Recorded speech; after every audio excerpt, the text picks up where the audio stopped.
साहित्यामध्ये आपल्याकडे मराठी हे खूप काळाच्या पुढचं आहे, फ्युचरिस्टिक नेहमी येतं. सिनेमानं थोडा काळाच्या मागेच आहे आपला, आणि नाटक मात्र काळाबरोबर सतत राहिले. म्हणजे आजूबाजूला तर ते तशाच प्रकारचं पोलरायझेशन झालेलं आहे. ते नुसतं राजकीय नाही, तर तुम्हाला तुमचं खरं मत मांडू द्यायचं किंवा भूमिका व्यक्त करण्याचं पण वातावरण नाही आहे आजूबाजूला. मी अनेक नाट्यांना विचारतो, भाई तेरा अभी इधर ओएस नहीं है, इसके बाद में ऐसा खड़ा रहे की तेरा क्लोजअप नहीं आने वाला है. मला स्टेजवर close up, mid shot, long shot, top shot हे सगळं मला वेगळ्या पद्धतीने डिझाईन करायला लागतं. या सोशल मीडियावर येणारं जे ट्रोलिंग आहे किंवा कमेंट्स आहेत, ज्या दिवशी मला वाटतं ह्याच्यावर कर लागेल, पैसे लागतील, त्या दिवशी सगळे आपापली भूमिका निश्चित मांडतील. कारण त्यावेळेला बोलणाऱ्यांची भीती कमी असेल, कारण त्यांना बोलण्याची भीती असेल. कुठलाही माणूस एव्हर चेंजिंग असतो.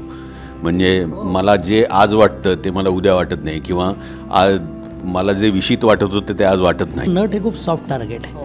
आणि किती विचित्र पद्धतीने आपण बघतो की मानहानी, अवमानहानी, एखाद्या नटीविषयी जर तर एका तासामध्ये तुम्ही सगळं परसेप्शन बदलून त्या नटीला डिप्रेशन येऊ शकतं इथपर्यंत करू शकता. इतकी मोठी घाणेरडी ताकद पण याच्यामध्ये आहे ना. रंगभूमीवर जर नट एकदा वावरला ना, लेखक, नट, दिग्दर्शक सगळे, तर फरक पडतो. त्याच्या समजुतीतच फरक पडतो, कलाकृतीच्या आकलनातच फरक पडतो. आपल्याकडे काही थिएटर्स आहेत ना, ते राजकीय कार्यक्रमासाठी आणि ऑर्केस्ट्रासाठीच बांधलेले आहेत. पण माझं स्वतःचं स्वतंत्र वैयक्तिक प्रतिक्रिया अशी आहे की नाट्यगृहात चित्रपट दाखवला जाऊ नये. तिथे 100-150 रुपयाचंच तिकीट आहे मराठी सिनेमाला, पण 700 रुपयाचं पॉपकॉर्नचं बकेट आहे.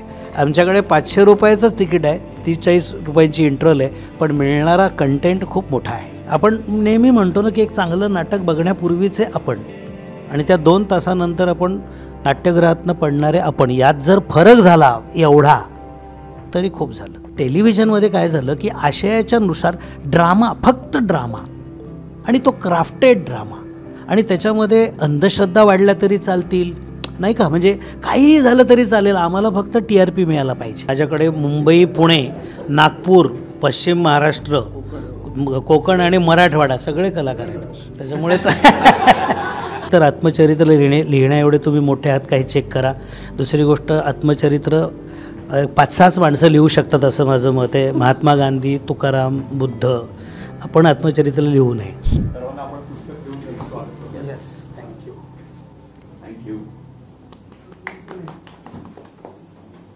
दिग्दर्शक चंद्रकांत कुलकर्णी, क्षितिज पटवर्धन,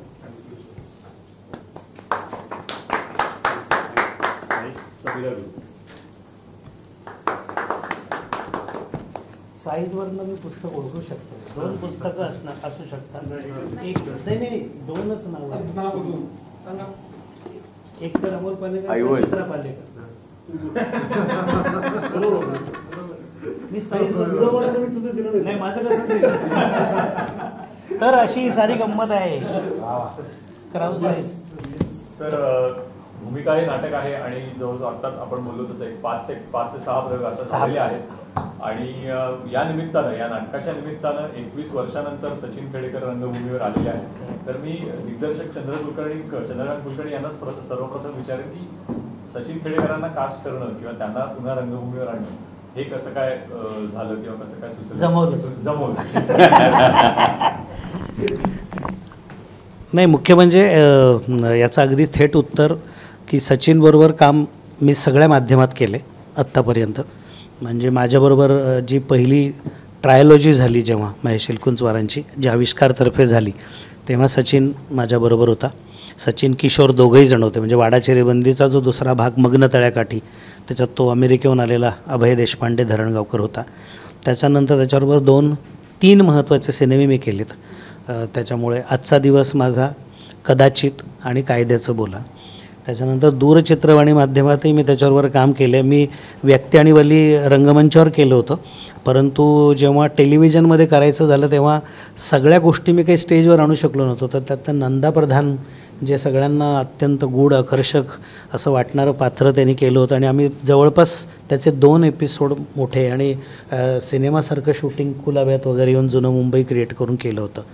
आणि इतरही अनेक ठिकाणी आम्ही बरोबर जवळपास 10 ते 12 वर्ष मौनरागचे प्रयोग दोघेजण मिळून करतो आहोत. सचिन थिएटरपासनं काही काळ लांब राहिला, पण तो थिएटरशी जोडलेला होताच. म्हणजे मी मुंबईत आलो जेव्हा, तेव्हा आम्ही खूप जवळ, म्हणजे ज्याला समवयस्कच आहोत, 1-2 वर्षाचाच फरक आमच्या वयात आहे.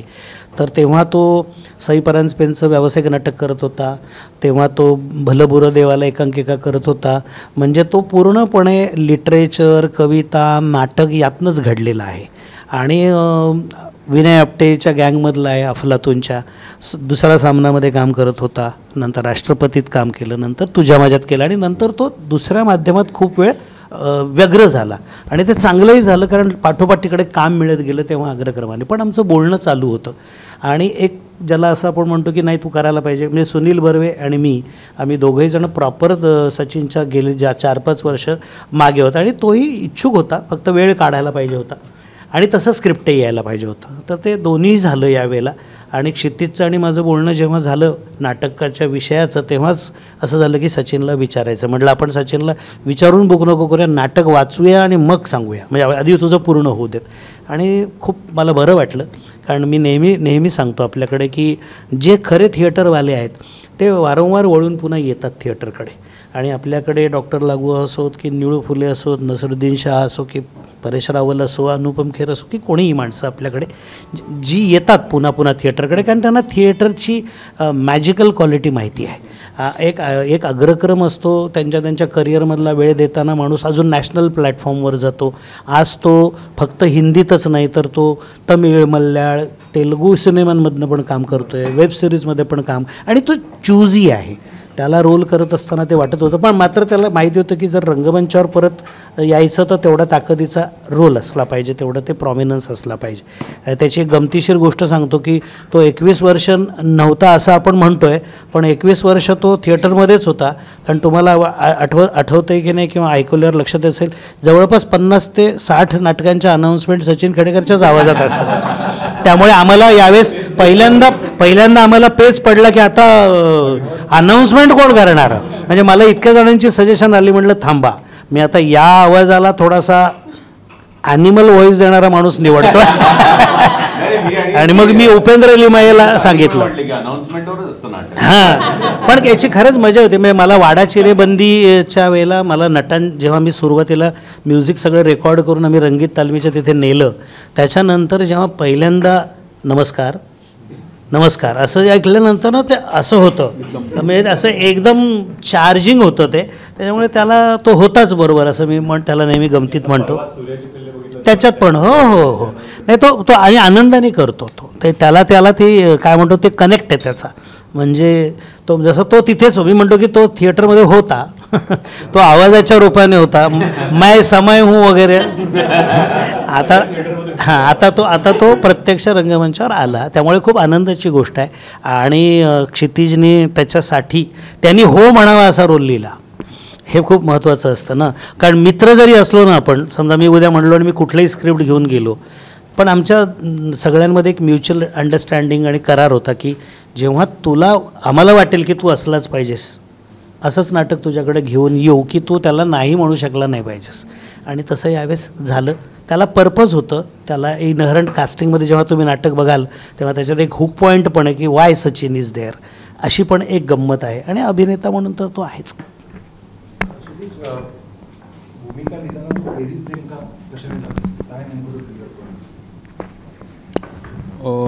दोन तीन ट्रिगर पॉईंट होते.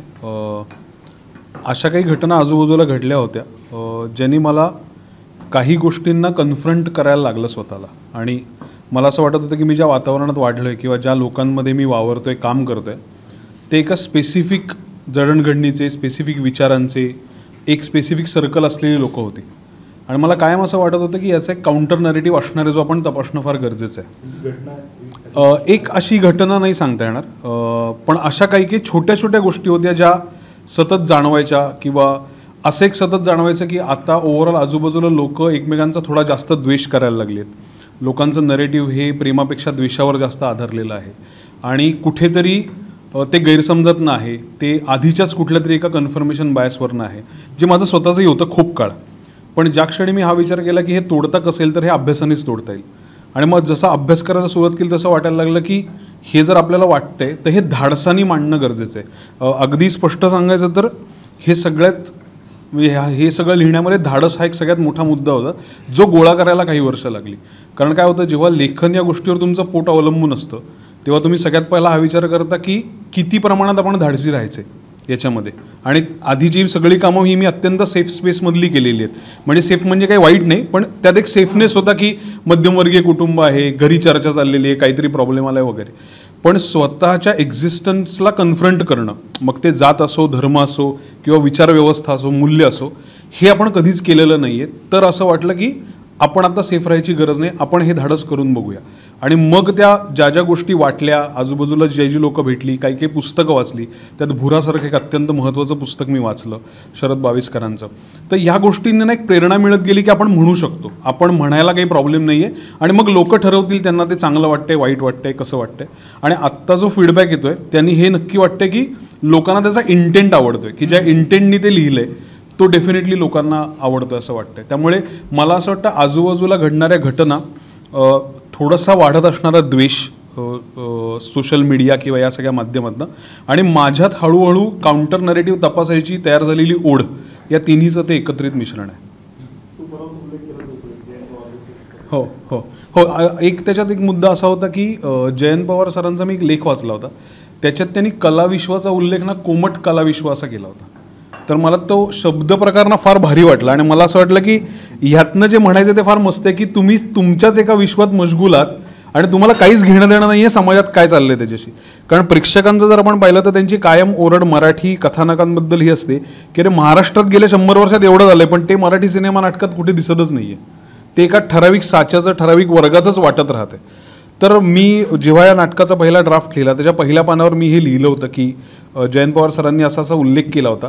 आणि मला असं वाटलं की कुठेतरी त्याचा कॉग्निजन्स आपण आपल्या लिखाणातनं घ्यायला पाहिजे, आपण तो कोमटपणा कुठेतरी सोडला पाहिजे. तर इन अ वे जयंत पवार सरांचं पण त्याच्यामध्ये एक योगदान आहे की तिथनं एक स्थिर तुमच्या मनात होतं ना एक गोष्ट, की त्या कोमटपणातनं थोडे बाहेर येऊ, थोडा चटका आपल्यालाही बसू दे. तर तिथनं ते सुरू झालं असं म्हणता येईल. सिनेमा, टी व्ही माध्यम, वेब सिरीज हे सगळं करत असताना हे गोष्टी करतो, पण पुन्हा नाटक करावं, नाटकच करावं, परत तिकडे त्या रंगभूमीवर यावं, असं का नेमकं, तो का वाटतं तुम्हाला, का महत्त्वाचं वाटतं नाटक तुम्हाला? नाही, त्याची 2-3 कारणं आहेत. म्हणजे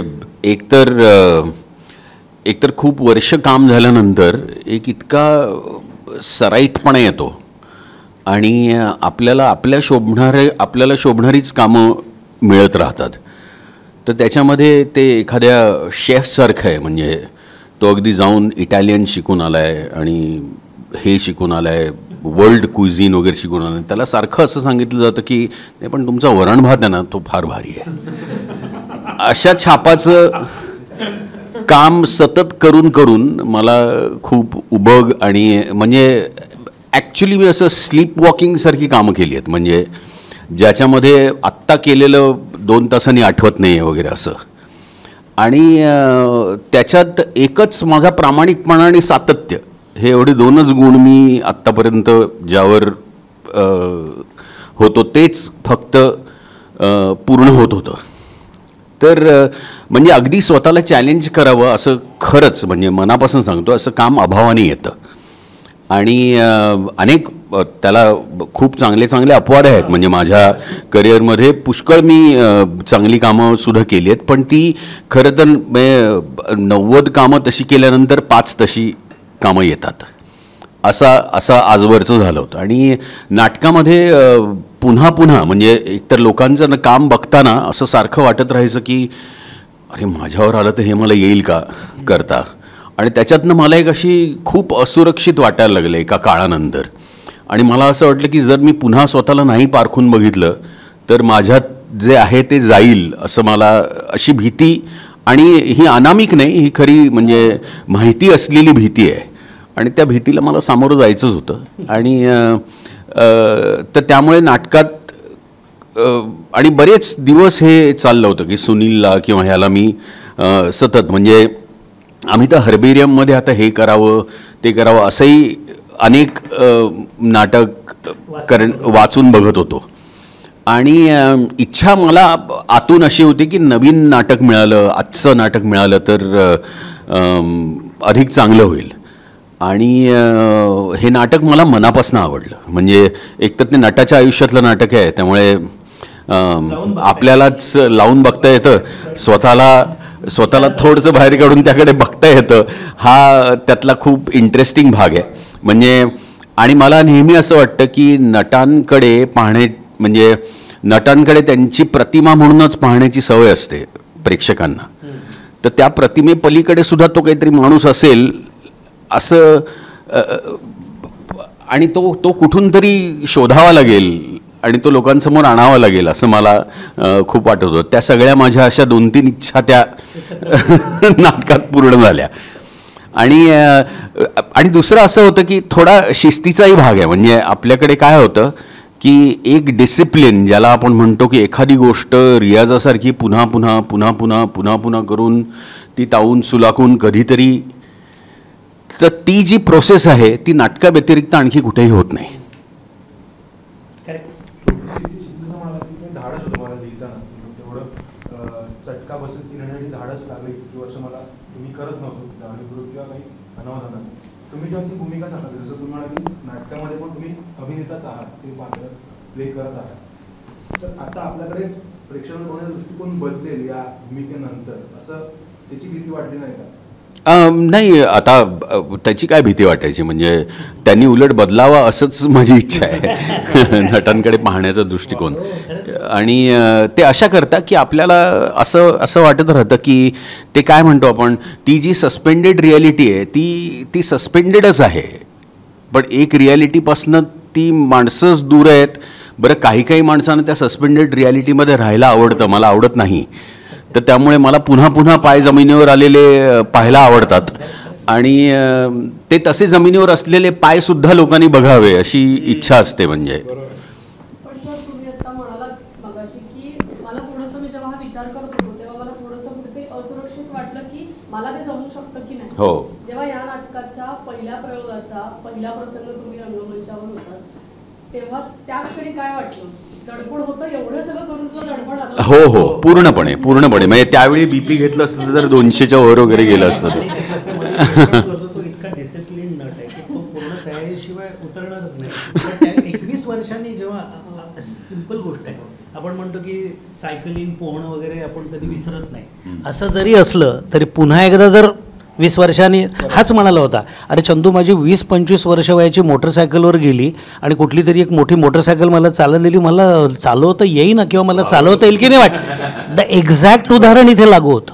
कारण समोर दिसत असतं, कळत असतं, तो ॲक्टरच आहे. बरं, तो जगभरातला सिनेमा बघतो, जगभरातलं नाटक बघतो, सगळं बघतो. पण जेव्हा स्वतःवर करायची वेळ येते तेव्हा परत एकदा ती महाविद्यालयीन एकांकिका स्पर्धेचीच वेळ येते पहिल्यांदा करताना.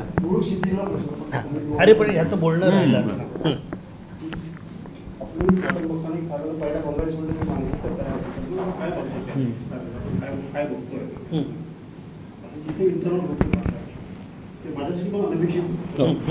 ज्या पद्धतीने होतं त्या पद्धतीने ते तू मुळात लिहिलेला तसाच चर्चेतून नाही लिहिलेलं आहे. त्याची इनफॅक्ट अजून एक नोट होती छोटीशी, जी पण होती त्याच्यामध्ये, पण सरांनी बसवताना आम्हाला सगळ्यांना असं वाटलं आणि सरांनी ते बसवलं इतक्या ताकदीने की असं वाटलं की त्या नोटलाच ते थांबलं पाहिजे. आणि त्याचा सगळ्यात महत्त्वाचा मुद्दा असा होता की ती फक्त चमत्कृती म्हणून नव्हती केली. म्हणजे काय होतं, कारण काय होतं, आता आपण जर बघितलं तर ऑडियन्समध्ये काही अशी लोक आहेत ज्यांना आधीचं आर्ग्युमेंट आवडतं, काही अशी आहेत ज्यांना नंतरचं आवडतं. पण ह्या सगळ्या आर्ग्युमेंट्सच्या पलीकडे जी वस्तुस्थिती आहे ती तुम्ही नाकारू शकत नाही. याचंच ते द्योतक आहे. तो जो एंड पॉईंट आहे किंवा फ्रीज पॉईंट आहे तो हेच आहे की हे सगळं बरोबर आहे, ह्या बाजूचंही बरोबर आहे, त्या बाजूचं बरोबर आहे, पण आत्ता ह्या गोष्टीमुळे हे जे घडलंय हे नाटकात तुम्हाला समोर दिसतंय. ज्याला पहिल्याच प्रयोगाला आम्हाला रिस्पॉन्स आला की लोक रडत होती किंवा लोकांच्या अंगावर काटा आला होता, लोकांनी येऊन आमचा हात धरला की अरे हे काय अप्रतिम वाटतंय. ते केवळ आणि केवळ कारण एका पॉईंटला काय होतं, ideology comes secondary, emotion comes first. कारण तुम्ही कुठल्याही आयडिओलॉजीचे असा, तुम्ही बेसिक माणूस आहात. एखाद्या माणसाला जर दुखलं तर तुम्हाला वाईट वाटतं, हा तुमचा बेसिक गुणधर्म आहे. आणि मग तुम्ही फिल्टर लावता की हा कशाचा आहे, कोणाचा आहे, कुठला आहे, काय करतो, हे सगळं नंतर तयार होतं. पण ती इमोशन ही आयडिओलॉजीच्या वर आहे हे दाखवण्याचाच तो प्रसंग आहे आणि त्याच्यामुळे तो तिथे वर्क होतो. त्यामुळे तो लिखाणात होता आणि तो सरांनी एक नॉट अजून वर केला प्रेझेंटेशनमध्ये.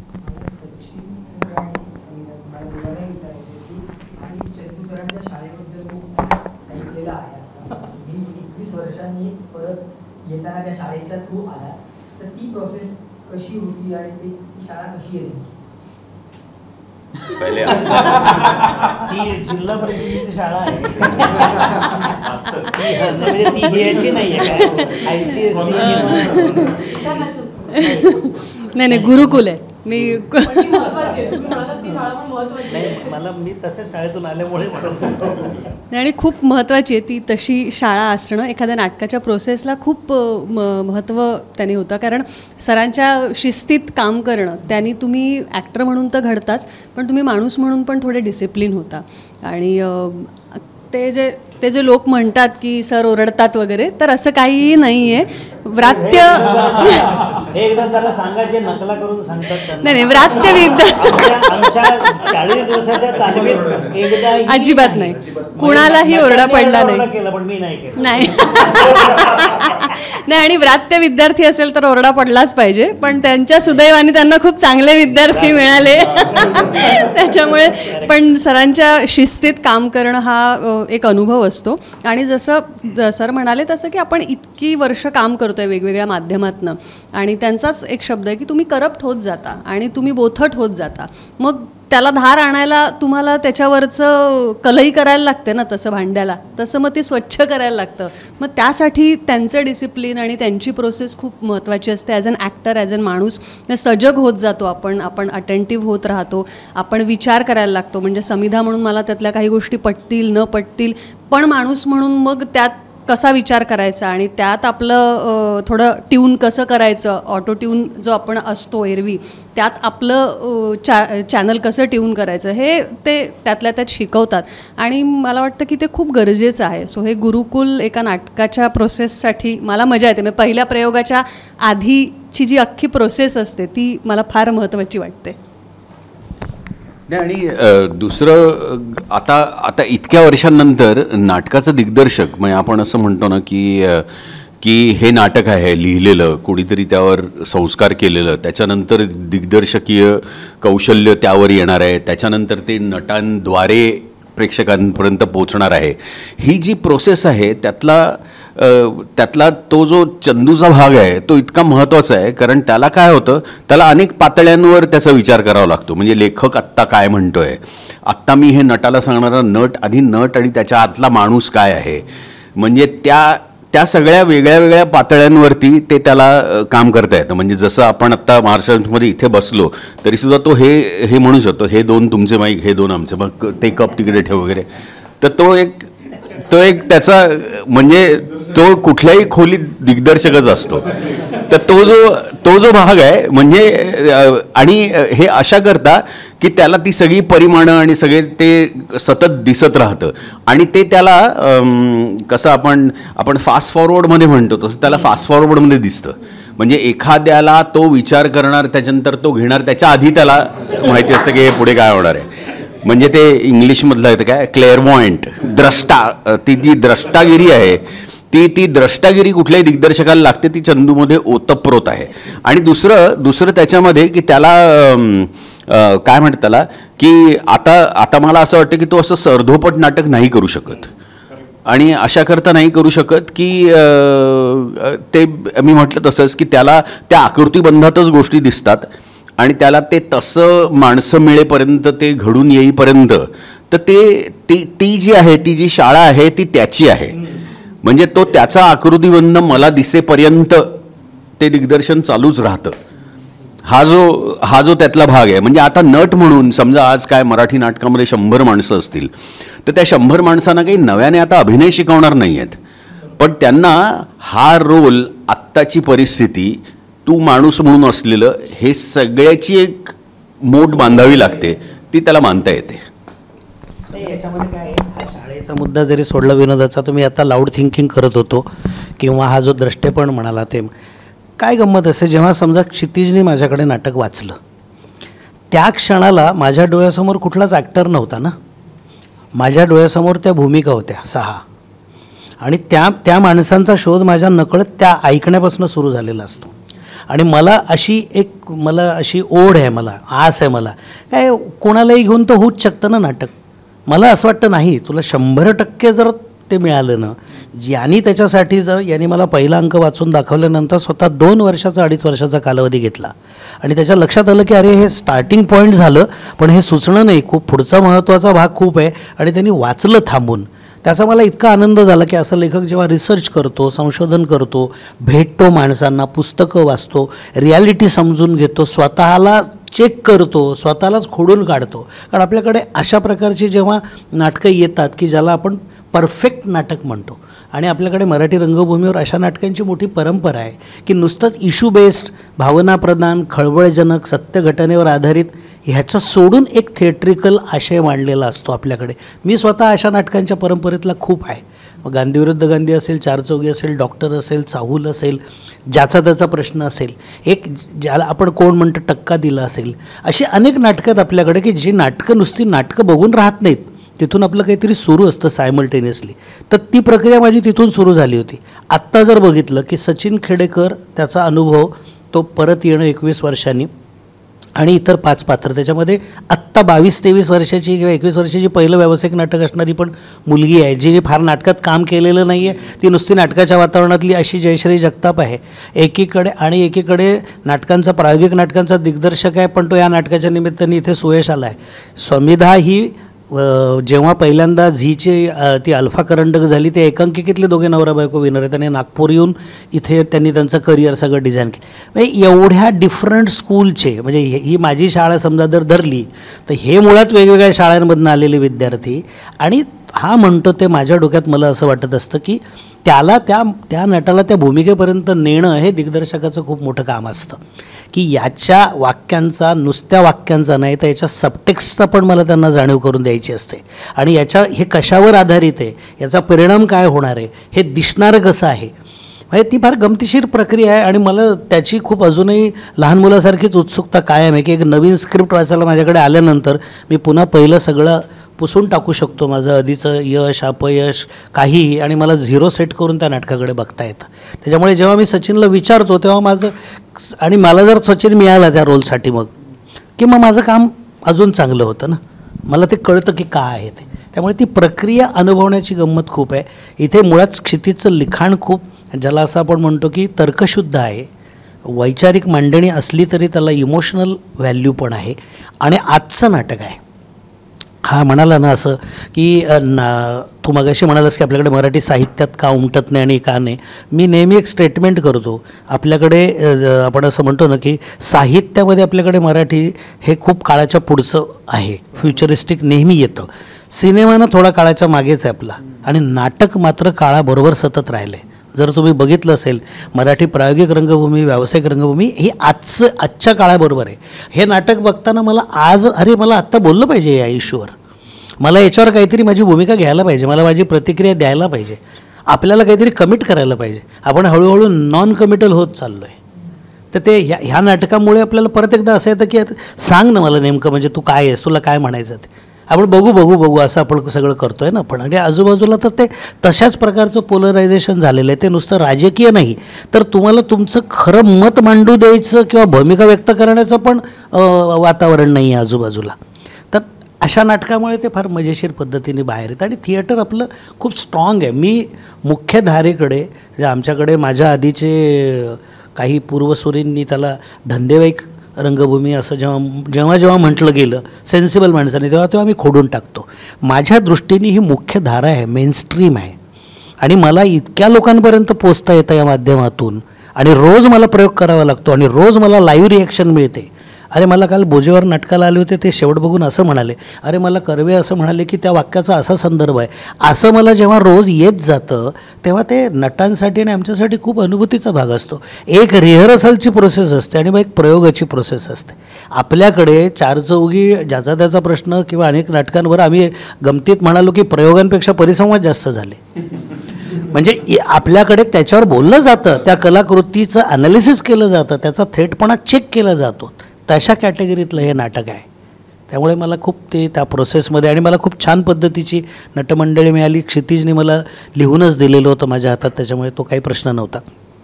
आणि मी असंही बघत असतो, म्हणजे जसं ही म्हणाली ना की करप्ट हा समजा शब्द वेगळा, तर वेगवेगळ्या माध्यमात काम करणारा लेखक नट असतो ना, तेव्हा त्याच्यात मायन्यूट काहीतरी फरक झालेला असतो. आणि पुन्हा एका याला 25x25x25च्या थिएट्रिकल क्यूबमध्ये आणताना अनेक गोष्टी बदलाव्या लागतात. म्हणजे याच्या लिखाणात पण काही मी त्याला दाखवून दिलं की अरे बघ, हा सीन आहे तुझा, हा इथे संपतोय थिएट्रिकली, पण हे तुझं पुढचं आहे, हा कॅमेरा बोलतोय तुझा, कारण तू त्या इतर माध्यमात काम केलेलं आहेस. अनेक सिरियलमधले नट बोलतात पण ते प्रवाहशील नाही राहत, म्हणजे फ्लो नाही राहत, कारण त्यांना सांगितलेलं असं तुझं वाक्य झालं की पॉज घे, त्याच्या पुढचं त्याचं वाक्य होऊ दे. मग थिएटरमध्ये हे सगळं जोडून घ्यावं लागतं. मी अनेक नटांना विचारतो, भाई तेरा अभी इधर OS नहीं है, इसके बाद में ऐसा खड़ा रहे की तेरा क्लोजअप नहीं आने वाला है. मला स्टेजवर close up, mid shot, long shot, top shot हे सगळं मला वेगळ्या पद्धतीने डिझाईन करायला लागतं. म्हणून त्या पद्धतीनेच त्या प्रोसेसमध्ये होमोजिनियसनेस असावा लागतो नटाचा. त्यामुळे थिएटर आहे ना, आतून बाहेरून बघितलेला माणूस असला ना की फार फरक पडतो. म्हणजे तू आता नुसत्या सिरियलमध्ये काम करणाऱ्या नटाला बोलवलंस ना, म्हणून मला नेहमी अशी खंत वाटते आपल्याकडची, मी बोलून दाखवतो की आपल्याकडे एक महाविद्यालयीन पातळीवर नुकतेच उमलू लागलेले रंगकर्मी असतात ना, ते नंतर इतर माध्यमं त्यांच्यावर इतके वाईट संस्कार करतात की त्यांच्यातलं नट पण सिद्ध करण्याचं त्यांना पोटेन्शियलच उरत नाही. ही एक स्टेप थिएटरची केलीच पाहिजे प्रत्येकाने. रंगभूमीवर जर नट एकदा वावरला ना, लेखक, नट, दिग्दर्शक सगळे, तर फरक पडतो. त्याच्या समजुतीतच फरक पडतो, कलाकृतीच्या आकलनातच फरक पडतो, असं माझं अगदी स्पष्ट मत आहे. जसं सचिनदादांनी म्हणालं की ते रिअलिझम कलाकाराला असणं खूप आवश्यक आहे. त्या नाटकातल्या पात्राला रिअलिस्टिक आरसा दाखवण्याचं काम तुझं पात्र करतं. तर वैयक्तिक आयुष्यात सुद्धा तुझी जोडी लेखकासोबत आहे, अभिनेत्यासोबत आहे. त्या पात्रातला संघर्ष काय होतात त्या रंगभूमीवर साकारताना, आणि वैयक्तिक आयुष्यात काय साम्य किंवा काय वेगळेपणा दिसलं?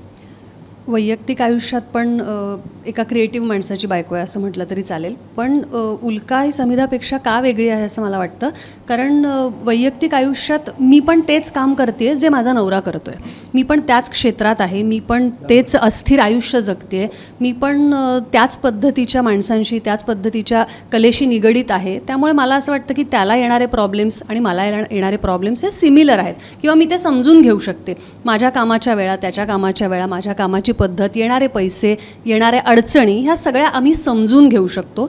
पण उल्का ही एका नटाची बायको असली तरी ती तिचं आयुष्य आहे, तिची ती बँकेत काम करते, घर सांभाळते. त्यामुळे तिच्याकडनं ही अपेक्षा असणं की त्याला समजून घेणं हे कदाचित थोडं चुकीचं आहे. पण तरीही ती कसं समजून घेते हे नाटकात आहे, आणि त्यातनं मला खूप शिकायला मिळालं की उल्का जर ह्या गोष्टीकडे अशा पद्धतीने पाहते, ती जर तिच्या नवऱ्याच्या मनस्थितीला अशा पद्धतीने समजून घेते, तर हे माझ्यासाठी समिधा म्हणून तर खूपच सोपं आहे. पण तिच्यासाठी किती लेवलवरती तारेवरची कसरत आहे तिच्या आयुष्यातली, तर मला असं वाटतं तिच्यासाठी ते जास्त कठीण आहे. आणि त्यातनं मला काही गोष्टी समिधा म्हणून जास्त शिकायला मिळाल्या, एक माणूस म्हणून. तुझी जी भूमिका आहे त्याला खूप प्रतिवाद करायचं, म्हणजे आतून जोडून प्रतिवाद करणे. विलन ठरल्याचं त्यात वाक्य म्हणायचं, तुम्ही विलन ठरले त्या प्रकारचं आहे बरोबर. पण हीच एनर्जी प्रत्येक प्रयोगाला दाखवणं एक ॲक्टर भयंकर ते चॅलेंजिंग आहे.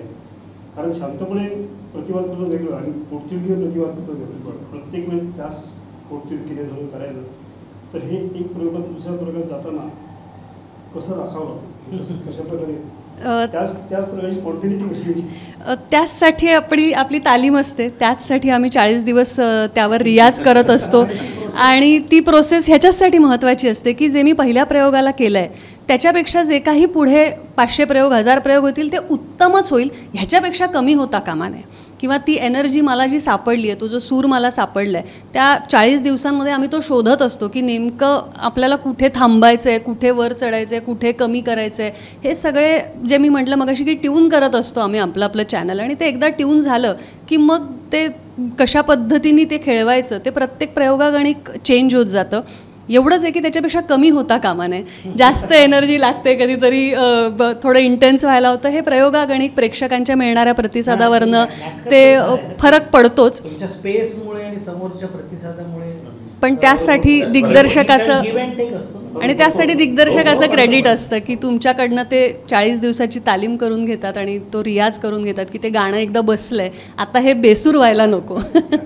पण म्हणूनच त्याला प्रयोग म्हणतात ना, की प्रत्येक वेळी तो ऑडियन्स बदलतो म्हणून तो प्रयोग बदलतो. म्हणून it becomes experiment all the time. ते लेखक दिग्दर्शक पण असा विचार करतो का काही प्रयोग झाल्यानंतर आपण ज्या जागा एक्सपेक्ट केल्या होत्या त्याच्यात प्रतिसाद प्रेक्षकांचा आहे, मग त्यानुसार काहीतरी आपण बदल करायला पाहिजे की त्यात बदल करायचा नाही, असं शक्यतो नाही करायचा असतो. हे मी याच्या विरुद्ध आहे. यासाठी म्हणजे ते कसं असतं ना, जागा बदलण्यापेक्षा किंवा काही मायक्रो लेवलला करेक्शन्स करू शकतो, फिनेस करू शकतो.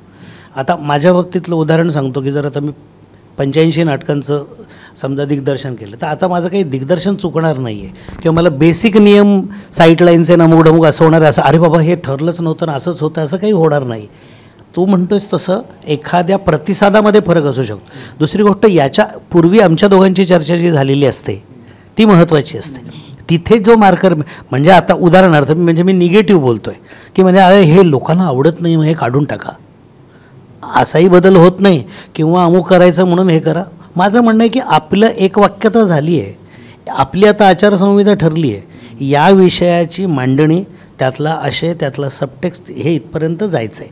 मग याच्यानंतर माझं आणि ह्यांचं एक काम आहे आणि यांना रोज प्रयोग करताना एकच गंमत असते त्याच्यामध्ये की नंतर काही प्रयोगानंतर आम्ही दोघेजणं या प्रोसेसमधनं वजा होतो, हे आणि प्रेक्षक कायम असतात.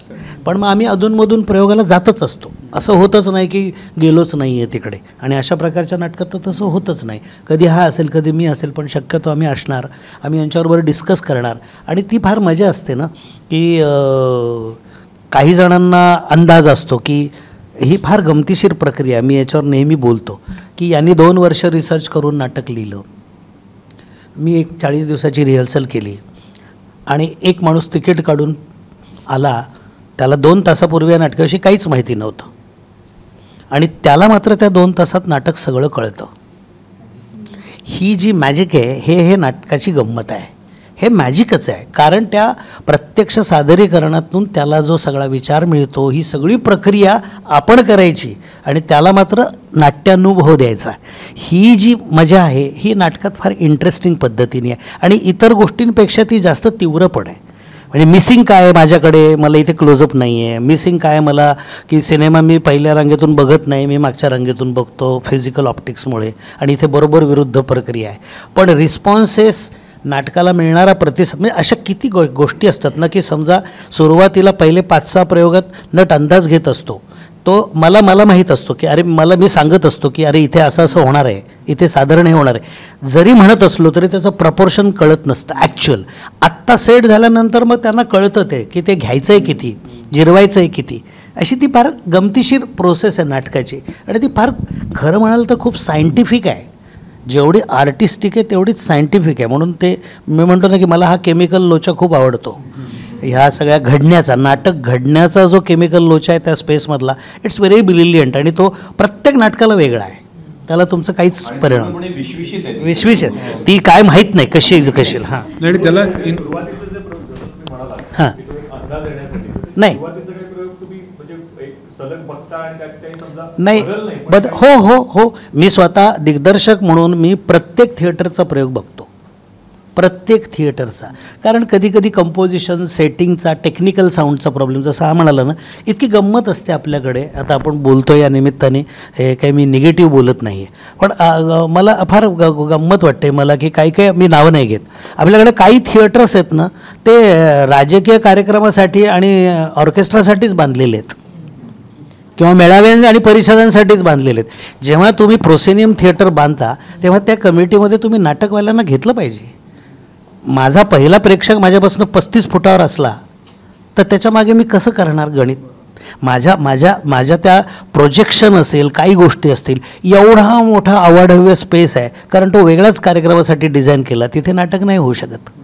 त्याच्यामुळे मला माझे काही आहेत थिएटर्स की मी म्हणतो नाही इथे आलंच तर बरं, कारण मला माहिती आहे की तिथे संपृक्त स्वरूपात नाटक पोचतं. नाटक आम्ही सगळीकडेच करतो, पण कधी साऊंड सिस्टीमचा प्रॉब्लेम असतो, कधी स्पेसचा प्रॉब्लेम असतो, तो दाबून घ्यावं लागतं, बरेच छोटे गोष्टी असतात. आणि आपण म्हणतो ना की फीडबॅक नावाचा प्रकार आहे. आता गाण्याच्या कार्यक्रमाला असा मॉनिटर ठेवलेला असतो आणि फीडबॅक मिळतो.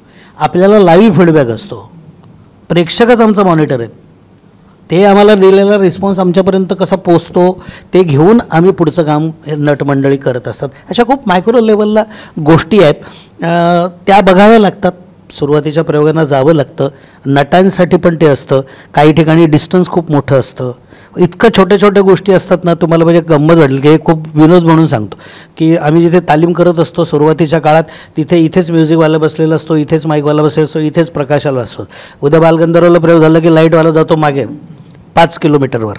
मग आपल्याला चुकल्यासारखं वाटतं, त्याला जजमेंट येणं, अशा खूप छोट्या छोट्या गोष्टी असतात.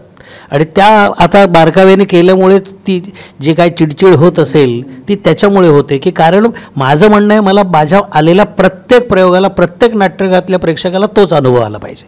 कारण मी माझ्या नटांचं सांभाळीन, ते त्यांना ते म्हणतील ते रोज तेच करणार, पण तो पण अनुभव तसाच आला पाहिजे. म्हणून ती मरमर असते दोन्ही पद्धत. त्यालाच धरून आता तुम्ही हा सगळा विषय काढला म्हणून विचारेल की आत्ताच इव्हन आशिष शेलारांनी पण आत्ताच सांगितलं की 2 महिन्यात आपलं नाट्यगृह धोरण तयार होऊन ते सादर होणार आहे. तर त्या धोरणाकडनं जर काही अपेक्षा म्हणून सांगायचं झालं तर काय सांगा? काय होईल ना, मी काही जर स्टेटमेंट केलं ना तर ते खूप निगेटिव्ह पद्धतीने तुम्ही छापाल आणि लोकही निगेटिव्ह पद्धतीने घेतील. पण माझं स्वतःचं स्वतंत्र वैयक्तिक प्रतिक्रिया अशी आहे की नाट्यगृहात चित्रपट दाखवला जाऊ नये. ज्याच्यासाठी जी स्पेस बनवली आहे, आज कुठल्याही PVR मधलं जे नाटकाचं सिनेमाचं जे थिएटर आहे त्याच्या साऊंड क्वालिटीपासून 7.1 पासून तर प्रोजेक्शनपर्यंत अत्यंत निगुतीने केलेलं आहे. हे आपण असं करतोय की इकडे तिकडं, तर ते धोरण म्हणजे असं आहे नाट्यविषयक की एकतर नाट्यगृहांमध्ये कुठलेही राजकीय कार्यक्रम होऊ नयेत, हा पहिला अजेंडा. ऐन वेळेला कोणाची तारीख कॅन्सल करू नये, हा दुसरा अजेंडा. नाट्यगृहातली ध्वनी व्यवस्था, प्रेक्षक व्यवस्था ही नीट असावी, स्वच्छता असावी, ही तिसरं. हे धोरण महत्त्वाचं आहे. कारण आम्ही तर काम करतोच आहोत आणि आम्ही अगेन्स्ट ऑड लढतो आहे. मी नेहमीकडे मुद्दा मांडतो की करोनानंतर आपण सगळे घाबरलेले असताना पर्यटन, हॉटेलिंग, कला, सिनेमा, नाटक सगळ्यात जास्त पहिल्यांदा उठाव नाटकांनी दिलेला आहे. तुम्ही अजूनपर्यंत त्याचा इतका चांगला ग्राफ मला आवडला कारण त्या 2-2.5 वर्षाच्या कोशात आपल्या अस्तित्वाच्या प्रश्नावर जाऊन पुन्हा भरपूर खाऊन आणि भरपूर OTT बघून आपण वेगळ्या पद्धतीने एक बधीर झालो होतो. ते परत नाट्यगृहात लावून लोकांनी स्वतःला जिवंत ठेवलं. मी असं समजतो की त्यांनी ती नाटकाला दिलेली खूप मोठा प्रतिसाद आहे. त्यामुळे आपल्याला त्या जबाबदारीने करावं लागेल. माझं म्हणणं असं आहे की नाट्यगृहाचं धोरण ठरवताना नुसतंच व्यावसायिक नाटक असंही नाही, प्रायोगिक नाटक. आज पुण्यामध्ये प्रायोगिक नाटकाच्या वेगवेगळ्या स्पेसेस क्रिएट झाल्यात, तशा केल्या पाहिजेत. आपल्याकडे पु ल देशपांडे अकादमी आता जर परत नव्याने स्वरूपात केली तर तिथे काय काय राबवलं जावं याचं धोरण स्वीकारलं पाहिजे. काही छोटे थिएटर्स क्रिएट झाले पाहिजेत. असणाऱ्या नाट्यगृहांना ते कसं आहे ना, ह्याचं काम त्याच्यावर, त्याचं काम याच्यावर. काही जबाबदारी शासनावर आहे, काही जबाबदारी महापालिकेवर आहे. महापालिकेची जबाबदारी ते म्हणतात आमच्याकडे नाही आहे, ही मागणी तुम्ही तिकडे करा. तुम्हाला कल्पना नसेल, आत्ता जवळपास आम्ही सगळे नाटकवाले मंडळी आमची ध्वनी व्यवस्था कॅरी करतो. कारण आणि हा ॲडिशनल खर्च आम्ही आमच्यावर टाकून देतोय. एकीकडे आम्ही तिकिटाचा रेट वाढवू शकत नाही GSTच्या प्रॉब्लेम्समुळे. हे इतके किचकट आहेत ना, म्हणजे बाकीचं सगळं इकॉनॉमिक्स एवढं विचित्र आहे. आपण एका मॉलमध्ये सिनेमा बघायला गेलो, एक फॅमिली तर जवळपास 2,000 रुपये खर्च करतो. कारण 600 रुपयाचं तर पॉपकॉर्नचंच ते हे येतं, काय बकेट काय म्हणता तुम्ही त्याला, हां ते तुम्ही खाता. आमच्या नाटकवाले बिचारी 20-25 रुपयाच्या वडावर पण समाधान मानतात. आमची इंटरव्हल 30-40 रुपयात होते. त्यामुळे म्हणजे इतका मोठा डिफरन्स आहे ना, तो वेगळी गंमत आहे. आणि मला तीच गंमत वाटते. असं करून तिथे 100-150 रुपयाचंच तिकीट आहे मराठी सिनेमाला, पण 700 रुपयाचं पॉपकॉर्नचं बकेट आहे. आमच्याकडे 500 रुपयाचंच तिकीट आहे, 30-40 रुपयांची इंटरव्हल आहे, पण मिळणारा कंटेंट खूप मोठा आहे. त्यामुळे समाधान नुसतं करमणुकीच्या पातळीवरचं नाही आहे, ते उन्नयनाच्या पातळीवरचं असं मला वाटतं. साऊंडसोबत जे नवीन नूतनीकरण करण्यात आले नाही थिएटर, त्याला स्वतःहून त्यांनी LED पार किंवा LED स्पॉट बसवले. त्याचाही त्रास त्या नाटकाला LED हे आता ते त्याच्यामध्ये नेहमी आपल्याकडे काय होतं, मला आनंदही होतो की जेव्हा जेव्हा नूतनीकरण होतं नाट्यगृहांचं तेव्हा अद्ययावत उपकरणं मागवली जातात. पण मग तिथे इंजिनियर नेमला पाहिजे ना रोजच्या प्रयोगाला. तिथे जुन्या PA सिस्टीमवाला माणूस नेमून कसं होणार? त्याला त्याचं काही कळलं तर पाहिजे की नाही तंत्र. तुम्ही लावलेत कुठले आता JCB काय ते काय काय काय ते मोठा ब्रँड आहे, म्हणजे बोसचे आणि अजून JBL अशा मोठ्या मोठ्या लावलेले आहेत सिस्टीम्स. पण ते ऑपरेट करणारी माणसं कोण आहेत ते त्यांना माहिती आहे का? ग्रामोफोनवाली ती जुने आपली नाही, ते आपले आवाज येतो ना तो ॲडजस्ट करा ते आहेत आपले. तर असं होत नाही ना. त्यामुळे नवीन प्रकारचं तुम्ही जर इक्विपमेंट दिले तर त्याचा मेंटेनन्स पण तसाच करायला पाहिजे. तिथे चांगली माणसं नेमली पाहिजेत, त्यांचं प्रशिक्षण झालं पाहिजे. हे की सोपी गोष्ट आहे खूप. तुम्ही आता म्हणालात की नाट्यगृहामध्ये सिनेमा दाखवू नये, आता येत्या पुढच्या आठवड्यात असं माझं चंद्रकांत कुलकर्णी म्हणून वैयक्तिक मत आहे. मी कुठल्या पदावरनं मी बोलत नाही. हो तेच मी सांगतोय ना, पण माझं वैयक्तिक मत आहे. मग त्याच्यात त्याला दावा कसा करतो आपण? म्हणजे हे कसं झालं की सोमवार ते शुक्रवार नाहीतरी नाटकाचे प्रयोग होत नाहीत ना, असं म्हटलं जातं. मग तेच सांगतोय. म्हणजे मग एकीकडे तुम्ही नाटक पुन्हा पूर्ण वेळ होतं आहे किंवा एप्रिल मेच्या सुट्ट्यांमध्ये लोक येतील, काही बालनाट्य होतील, काही मोठी नाटकं होतील, असाही पुन्हा प्रॉब्लेम आहे ना. आधीच मराठी नाटकांचे प्रॉब्लेम म्हणजे असं आहे की IPL आली तरी आम्हाला प्रॉब्लेम आहे, पाऊस आला तरी प्रॉब्लेम आहे, आता मुलांच्या शाळा आहेत, आता गणपती आहे, आता नवरात्र आहे. अशा अडचणीतनं आम्ही कसेबसे 3-4 महिने करून काढतो की आपला सीझन आहे. तर काय सीझन आहे मला माहीत नाही. आता तो आम्ही आपलं शोधून काढतो. येणारा जो प्रेक्षक आहे तो निष्ठेने येत राहतो. सचिन लेखक एका भूमिकेतून नाटक लिहितो, त्या पर्टिक्युलर नाटकाबद्दल काय क्षितिजने रिसर्च केला, 2-1 वर्षाचा रिसर्च. त्याच्यानंतर चंद्रकांत दादांनी त्याच्यावर त्यांची थॉट प्रोसेस होती. एक कलाकार म्हणून ते साकारताना अर्थात तुम्ही अभिनेत्री असल्यामुळे तो प्रॉब्लेम तसा येत नसावा, पण या अशा वैचारिक नाटकांच्या बाबतीत ती भूमिका तुम्हाला पटलेली असणं आणि ती तुम्ही साकारणं किंवा ती भूमिका वैयक्तिकरित्या मला पटत नाहीये पण मला नट म्हणून साकारायची, तर ही जी कसरत आहे ती या नाटकाच्या बाबतीत पर्टिक्युलरली झाली का तुम्हाला दोघांची? आणि झाली असेल इनिशियली तर तुम्ही त्याच्यावर कसं ओळखलं? खरं नाही झाली. मी म्हटलं आधीच की नटाच्या आयुष्यावरची भूमिका आहे. ह्यातनं म्हणजे अगदी अशाच नाही पण अशा अनेक स्थित्यंतरांमधनं मी स्वतःसुद्धा गेलेलो आहे. म्हणजे आपल्याला भूमिका घेता येते पण जगता येते का? म्हणजे मी सुभाषबाबूंचंही काम केलं आहे. मी अगदी आंबेडकरांचं काम केलं आहे संविधानमध्ये, मग शिवाजीराजे भोसलेमध्ये दिनकर भोसले, सामान्य मराठी माणूस वगैरे. तर प्रत्येक भूमिकेला आपण हे उभं राहिल्यानंतर मी पुन्हा असं म्हटलं तसं की माणसं ही प्रतिमा म्हणजेच तो नट आहे असं जे धरून चालतात तसं नाही आहे. म्हणून मी असं अनेकदा म्हटलं आहे की माझी बांधिलकी त्या कलाविष्काराशी आहे ना. म्हणजे आणि खरं तर म्हणजे नट म्हणून मर्यादितच ह्या सगळ्या एक्सरसाइजमध्ये म्हणजे कोणीतरी 2 वर्ष लिहितं आहे, 4 वर्ष लिहितं आहे, कोणीतरी वर्षभर त्यावर काम करतं आहे. आम्ही काहीतरी 40 दिवसातच उभे राहिलो आहे ना. किंवा आणि प्रयोगागणिक अधिक प्रगल्भ किंवा अधिक हे होत जाणार आहोत. तर ही खरं हे ऑनगोईंग प्रोसेस आहे. म्हणजे ती काही इतक्यातच संपली. म्हणजे आत्ता तुझ्या प्रश्नाचं उत्तर दिलं आणि उद्या वेगळं वाटलं असंही होऊ शकतं. आणि ह्याचा म्हणून आपण असं म्हणतो ना की कला म्हणून ती सगळी सांघिक आहे आणि त्याच्यामध्ये प्रेक्षकांचा खूप मोठा भाग आहे. आणि ते आपण असं म्हणताना ना की पण ह्यातली म्हणजे आत्ता ह्या क्षितिजनी लिहिलेल्यातल्या बऱ्याच अंशी म्हणजे 90% तरी ती मला पटलेली भूमिका आहे. आणि ते काय आहे की हा सगळा पुन्हा तो आविष्कार करताना म्हणजे नटाच्या बाबतीत काय म्हणतात ॲडव्हान्टेज असं म्हणूया की जितकी वर्ष समजा 5 वर्ष ह्याला लागली असतील तर प्रयोगागणिक बहुधा तो ज्यातनं गेला त्या सगळ्यातनं मी देखील ह्या प्रयोगांमध्ये जाणार आहे. हे जास्त वेळ जाणार आहे असं होऊ शकतं. आणि ते जसं की माणूस म्हणून कुठलाही माणूस एव्हर चेंजिंग असतो. म्हणजे मला जे आज वाटतं ते मला उद्या वाटत नाही किंवा आज मला जे विशित वाटत होतं ते आज वाटत नाही. हा त्यातला भाग आहे. तर तो होणारच. म्हणजे याच्यामध्ये ना एक फार तू प्रश्न तर चांगलाच विचारलास. याच्यामध्ये आपण बघितलं असं पाहिजे की इनॉल नाटकाचा जो आशय आहे ना भूमिकेपेक्षा त्याच्याशी कन्व्हिक्शन मात्र आपलं पाहिजे. म्हणजे आता याच्यात गमतीचं पण उदाहरण आहे. विरोधार्थी संपूर्ण आयुष्यभर पूर्ण पुरोगामी चळवळीचं काम करणारे निळूभाऊ आयुष्यभर विलन म्हणून आपल्यासमोर आले म्हणजे भूमिकेत. म्हणून त्यांनी ती भूमिका त्यांना मान्य नव्हती, म्हणजे तो रोल मान्य नव्हता. तुझ्या लक्षात आलं. पण तो कशाला विरोध करणारा माणूस आहे उद्या आणि त्याच्यातनं काय निष्पन्न होणार याच्याशी ते संबंधित होते ना. अशी पण गंमत आहे. पण वैचारिक आशयाशी जर असली कमिटमेंट किंवा कन्व्हिक्शन तर त्याचा नेहमीच फरक पडतो. मला माहिती नाही व मी फक्त काम केलं असं प्रत्येक नाटकाच्या प्रत्येक भूमिकेच्या बाबतीत करता येत नाही आपल्याला. असं असं असं एक ती भूमिका घ्यावी लागते तुम्हाला.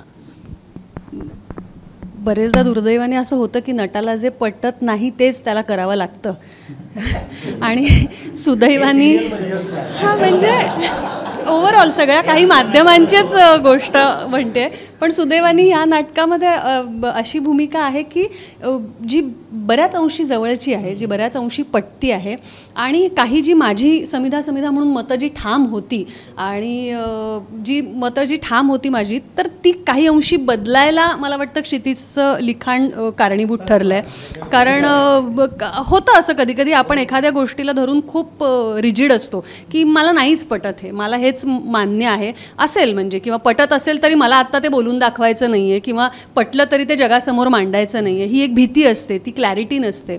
तर मला असं वाटतं की काही अंशी ज्या गोष्टी पटत नव्हत्या त्या थोड्याफार पटायला याच्या लिखाणातनं मदत होतीये आणि पटायला लागली. करेक्ट. ते नाटक बघितल्यावर कळेल.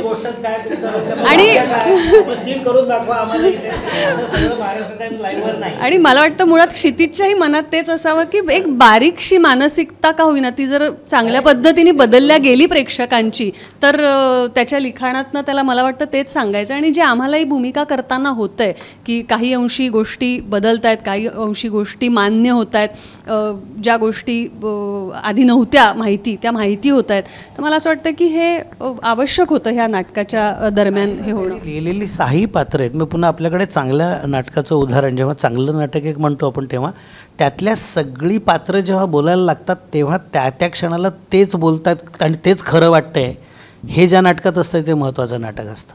आज याच्यात 6 पात्र आहेत, त्यांचे 6 पॉईंट ऑफ व्ह्यू आहेत, त्यांचा 6 सोशो इकॉनॉमिक स्टेटस आहेत, ते वेगवेगळ्या वयोगटातले आहेत, त्यांच्या वैचारिक धारणा वेगळ्या आहेत. त्यांना लेखकांनी बरोबर एकत्र मोड बांधून काहीतरी व्यक्त व्हायला लावलं आहे, एकमेकांशी बोलून खंडन मंडन करायला लावलं आहे, वाद प्रतिवाद करायला लावला आहे. तो महत्त्वाचा असतो आणि त्यातनं निघणारं जे गंमत असते ते आपल्याला बदलत असतं. आपण नेहमी म्हणतो ना की एक चांगलं नाटक बघण्यापूर्वीचे आपण आणि त्या 2 तासानंतर आपण नाट्यगृहातनं पडणारे आपण, यात जर फरक झाला एवढा तरी खूप झालं. हां हां एका प्रेक्षकाने भूमिका बघितल्यानंतर त्याला कोणते प्रश्न पडावेत किंवा त्याला कोणती उत्तरं मिळतील असं मी तुला आत्ता नाही सांगू शकत, कारण ते कथानकाशी संबंधित आहेत. पण कन्फर्म आहे आत्ता संविधानी त्याचं खरं तर तुला प्रॅक्टिकल उत्तर दिलं आहे. किंवा आपण याला म्हणतो ना की आपले समज पक्के असतात, कारण आपण एका विशिष्ट वर्गात, एक विशिष्ट समाजात, विशिष्ट संस्कारात, विशिष्ट वातावरणात जगत असतो. आपल्याला कधीकधी त्या side, other side of the coin जे म्हणतो आपण, ते माहितीच नसतं. आपल्या मर्यादा असतात त्याच्यामुळे. म्हणजे उदाहरणार्थ मी तुला अगदी स्पष्ट स्वरूपात सांगू, अगदी महानगरात राहणारा जो तरुण असतो ना, युवक असतो ना, त्याला जोपर्यंत तू खेड्यात पाठवत नाहीच ना महाराष्ट्राच्या इंटेरियरात, तोपर्यंत त्याला खरा महाराष्ट्र कळणारच नाही. आपण प्रत्येकजण आपापल्या ॲक्सिसनुसार असतो. ते सगळं समग्र नाटककाराला खूप छान माहिती असतं. त्यामुळे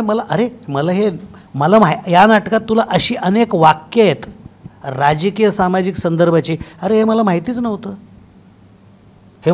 नव्हतं, असं आहे. आणि जे सरप्रायझिंग आहे, कारण आपल्यापर्यंत जे पोचतं ते झिरपतं ना, आपल्याकडे ते विशिष्ट परिस्थितीत कधी कधी पोचत नाही माणूस म्हणून. ते माणूस म्हणून आपल्यापर्यंत या नाटकात खूप इंटरेस्टिंग पद्धतीने. त्याच्यात एक ॲडिशनल गोष्ट अशी आहे ना की आत्ता एक ओव्हरऑल सिच्युएशन अशी झालेली आहे की लोकांना ना भ्रमात राहायला जास्त आवडते. म्हणजे ना एक कल्पेश तुझ्या प्रश्नाचं उत्तर असं की लोकांना भ्रमात राहायला जास्त आवडते, कारण ते अतिशय सोपं आहे.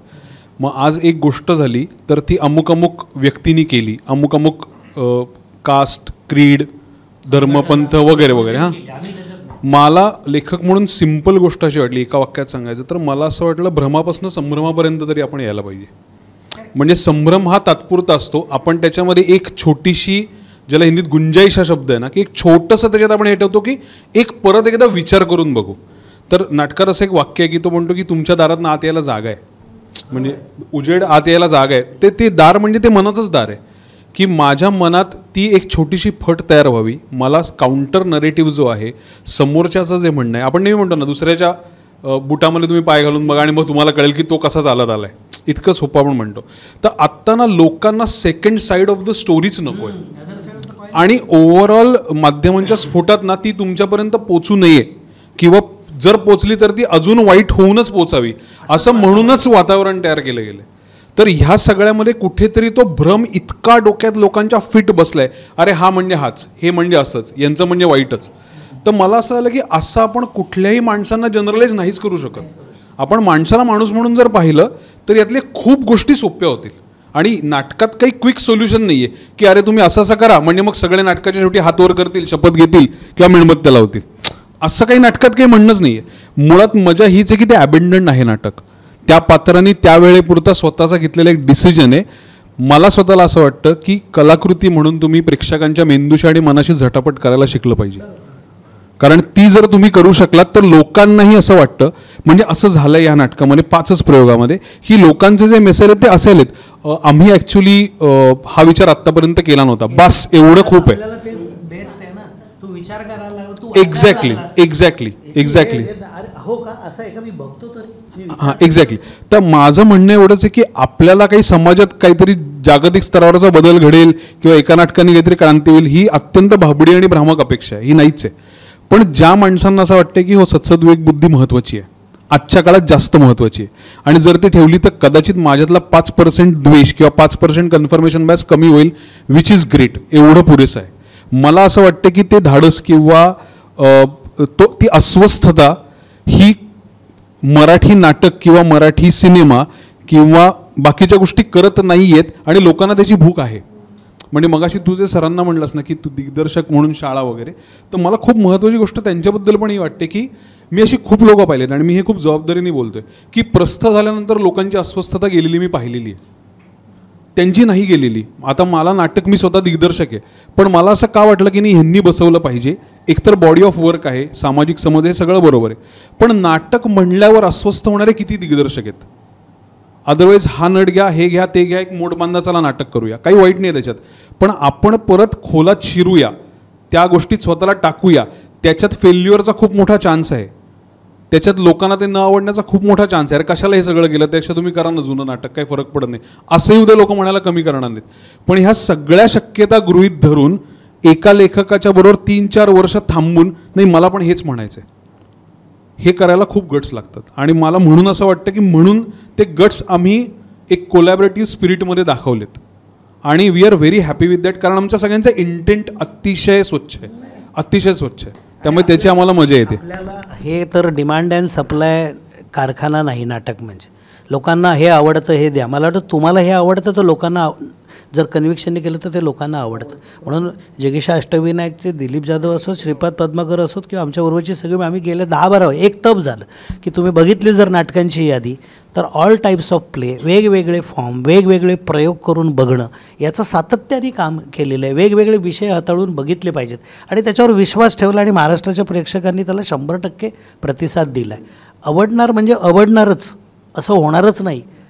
हे नाटक बघून तुम्हाला असं वाटणारच नाही की अरे काय झालं, कारण आपल्याकडे फार छोटे छोटे समज आहेत ना.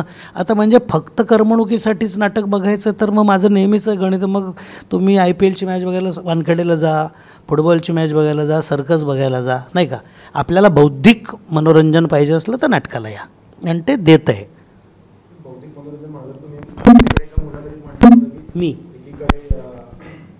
आम्ही नाटकवाले अभिरुची वाढवण्याचा प्रयत्न करतो प्रेक्षकांचा, टीव्ही माध्यम तीच अभिरुची. हां नाही म्हणजे आशयाच्या बाबतीत काय होतं माहिती आहे का, की आपल्याकडे सगळं 60-70 70 नंतरच्या काळामध्ये एक उत्तम प्रकारच्या चित्रकलेमध्ये, गाण्यामध्ये, लिखाणामध्ये, साहित्यामध्ये, नाटकामध्ये, संगीतामध्ये खूप प्रयोग झाले, आणि त्या प्रयोगांनी महाराष्ट्राची अभिरुची बदलली. जसं काही समाजसुधारकांनी एक 50-40 वर्ष काम करून एक पुरोगामित्वाची एका आधुनिक संवेदनेची नाळ निर्माण केली, आणि काही घटना अशा घडतात राजकीय सामाजिक की ते काळच मागे नेला जातो. टेलिव्हिजनमध्ये काय झालं की आशयाच्या नुसार ड्रामा, फक्त ड्रामा, आणि तो क्राफ्टेड ड्रामा, आणि त्याच्यामध्ये अंधश्रद्धा वाढल्या तरी चालतील, नाही का, म्हणजे काहीही झालं तरी चालेल, आम्हाला फक्त TRP मिळाला पाहिजे. म्हणजे तिथे का नाही होत, जसं मी टेलिव्हिजनमध्ये केलं नाही आहे का. माझं म्हणणं आहे नाटक आणि साहित्य क्षेत्राशी जोडून घ्यायला पाहिजे टेलिव्हिजनवाल्यांनी. ते वेगळ्याच विश्वात राहत आहेत, वेगळीच फॅन्टसीची कहाणी ते मांडत आहेत, वेगळंच काहीतरी ते गणित मांडत आहेत. त्याच्यामुळे मी म्हणतो की ती अभिरुची जाते. आणि ती कशी गंमत आहे की रेडीमेड माध्यम घरापर्यंत आहे ना रे. आज तुझ्या अग्रक्रमावर दुर्दैव आपलं मराठी सिनेमाचं कुठं आहे की आपण म्हणू नाही 4 आठवड्यात येईलच OTTवर. नाटकाला अजून ते नाही आहे. तुला असं बघावं लागतं की तुम्ही म्हणली की आम्ही बघितलं तर तुमचे बाहेरच प्रयोग आहेत, सध्या इथे प्रयोग नाही आहेत. तो बघतो जाहिरात, मला जावं लागतं, वेळ काढावं लागतं आणि तो थिएटरपर्यंत येतो बघायला. तर आपण अजून त्यांना समृद्ध दिलं पाहिजे असं माझं म्हणणं. माझं काही फरक आहे. अभिरुची संपन्न प्रेक्षक आणि कन्झ्युमर बनवून टाकलं तर कसं होणार? मला तसं वाटत नाही. मला टेकन फॉर ग्रँटेड आणि म्हणजे ना ते सर्वे घेतात बघ की सिरियल करण्याआधी सर्वे घेतात. असं नाटकवाला आम्ही सर्वे घेतो का कुठे? आमच्या लेखक दिग्दर्शकांनीच त्याचा विचार केलेला असतो आणि आम्ही तो सर्वे कलात्मक सर्वे करूनच नाटक लिहिलेलं असतं. तुझ्या लक्षात आलं की नाही? हा मुद्दा आहे. क्षितिज, तुला प्रश्न विचारायचा आहे की एखाद्या लेखकाला एखादा विषय सुचणं, म्हणजे जो मनात येईल त्या विषयावरचं लेखन करणं आणि एक सामाजिक मुद्दा घेऊन ते लेखन करणं, ह्याच्यात एकतर फरक किती जाणवतो? आणि याला जोडून दुसरा प्रश्न असा की आता सर आणि किंवा बऱ्याचदा उल्लेख झाला की तू 2 वर्ष त्याच्यावरचं लिहित होतास, वाचत होतास, काही गोष्टी पडताळून पाहत होतास असं. पण आम्हाला आता सध्या कलाकृती ज्या येत आहेत मराठीमध्ये त्याच्यामध्ये क्षितिज पटवर्धन कुठल्या एखाद्या सिनेमाचा गीतकार म्हणून दिसतोय, लेखक म्हणून दिसतोय. त्यामुळे सगळ्या गोष्टी तू गेल्या अनेक वर्षात करतोय. म्हणजे असंही झालं असेल की एकाच वेळे तू बऱ्याच गोष्टी करतोस. म्हणजे ती म्हणते तू खोटं बोलतोय, 2 वर्ष तू संशोधन करत होतास. हे सगळं करत असताना खरं तर लेखक म्हणून खूप गोंधळणारी गोष्ट असू शकते. पण मेंदू आणि डोक्याचे विभाग कसे करतोय हा त्याला जोडून प्रश्न. नाही, पहिल्या प्रश्नाचं एकदम आधी गीतकार आहेस, स्क्रीन रायटर आहेस की नाटककार आहेस? सगळं त्यावेळेला जे वाटेल ते. तू एकदम मेनू कार्ड करायचं आहे का तुला? नाही, याच्या पहिल्या प्रश्नाचं उत्तर असं आहे की एक लेखकांच्या बाबतीत एक टर्म आहे की as you write more and more personal it becomes more and more universal. तर मला असं वाटतं की आता चला मला एक काहीतरी ना सामाजिक काहीतरी केलं पाहिजे अशा जाणीवेने कुणीच बसत नाही लिहायला. म्हणजे मी तरी नाही बसत की चला आता एक महाराष्ट्राला एक सामाजिक गोष्टीचं दर्शन घडवूया. ती मला तेवढ्या तीव्रतेने जाणवल्याशिवाय मी ते उतरवूच शकत नाही.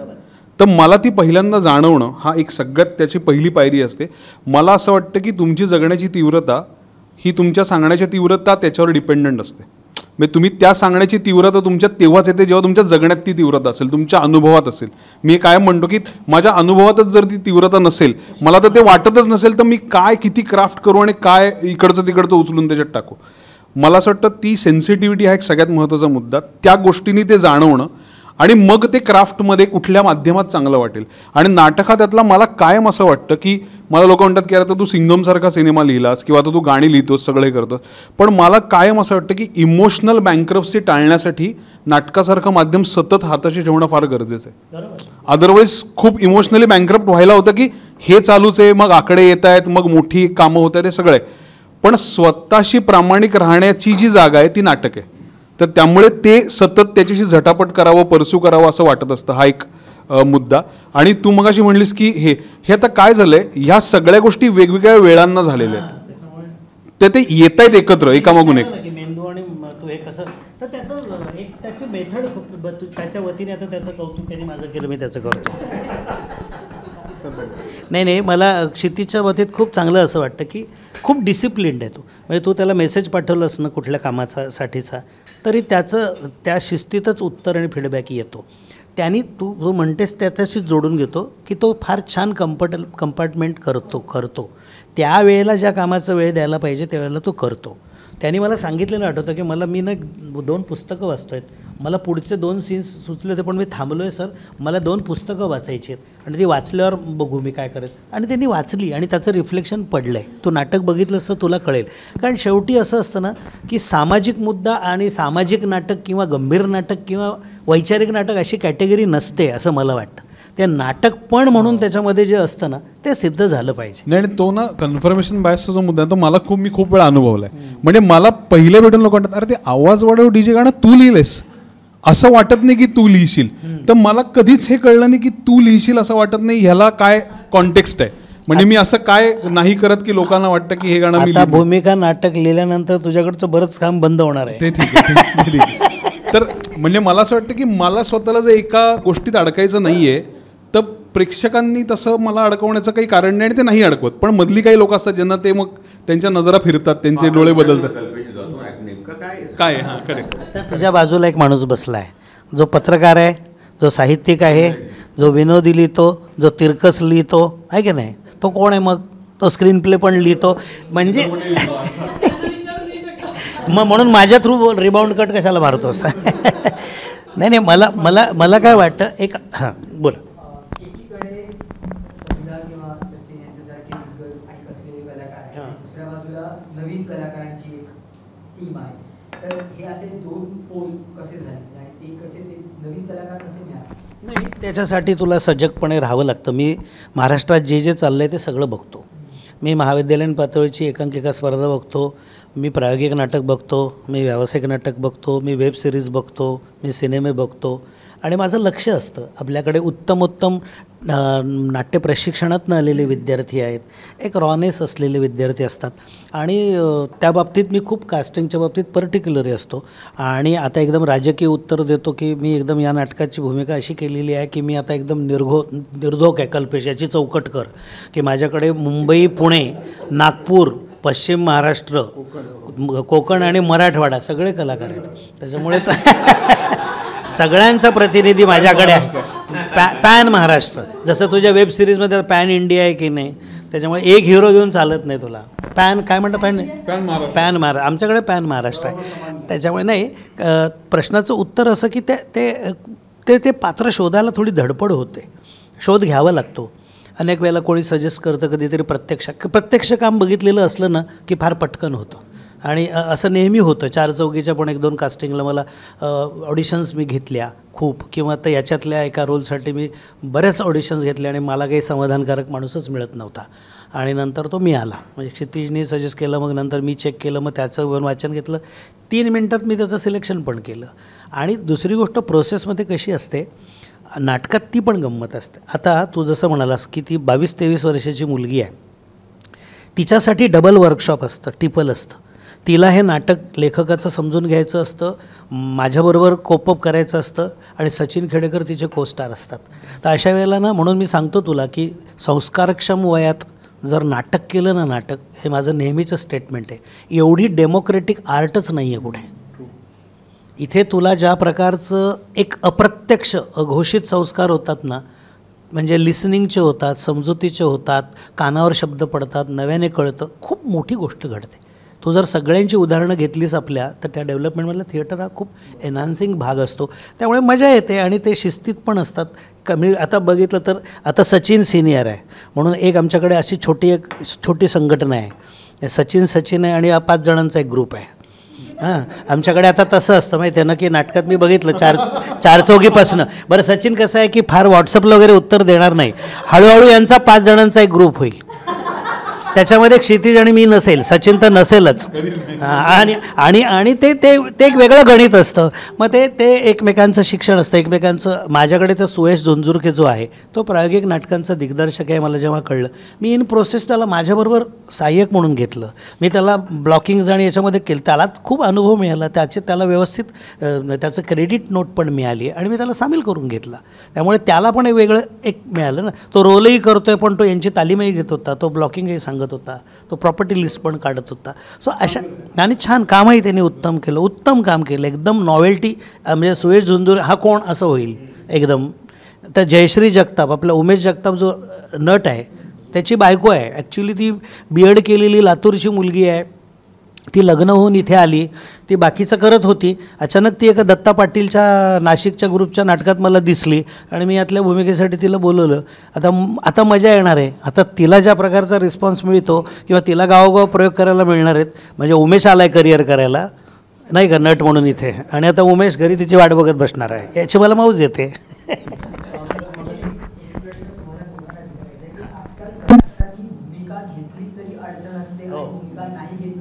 हे आमच्या नाटकात वाक्य आहे. तर तुम्ही दोघं आजच्या सगळ्या सोशो इकॉनॉमिक पॉलिटिकल कॉन्टेक्स्टमध्ये भूमिका घेणं किंवा न घेणं हे तुम्हा दोघांसाठी या नाटकापूर्वी आणि या नाटकानंतर कसं असेल? पण त्याचं म्हणणंच आहे ते त्यांनी सांगितलं त्याची कला आविष्काराशी नाही, मी भूमिका घेत नाही. याचं कारण असं की आपल्याकडे आत्ता कलाकार ही सगळ्यात व्हल्नरेबल गोष्ट आहे ना, म्हणजे आणि सगळ्यात सोपं टार्गेट आहे. तर त्यामुळे आत्ता भूमिका घेत नाही म्हणजे ती खरं तर मी ठरवून घेत नाही. आणि हो, माझी भूमिका आहे पण जाहीर नाही आहे, इतकंच. हां, आणि ही जी समाजाची अपेक्षा असते ते दोन्ही बाजूंनी, हो तुम्ही कलाकार आहात तर तुम्ही बोललं पाहिजे, तर तुम्ही कलाकार आहात तर मग तुम्ही कशाला बोलता, तुम्ही काम. हो, असं दोन्हीकडनं आहे. हो, हे आमच्या नाटकातही येते वाक्य. हो, आणि आपण कामातून बोललं पाहिजे आपल्या. खरं आहे. म्हणजे मी पुन्हा येतं ना की आपल्याकडे आत्ता जी मंडळी दिसतात त्यांचं काम दिसत नाही आहे, नुसतीच बोलताना दिसतात. तर आपण असं म्हणूया की नाही तर ती जी परिस्थिती आहे त्याच्यापेक्षा काम बोललं तर अधिक आवडेल असं म्हणूया.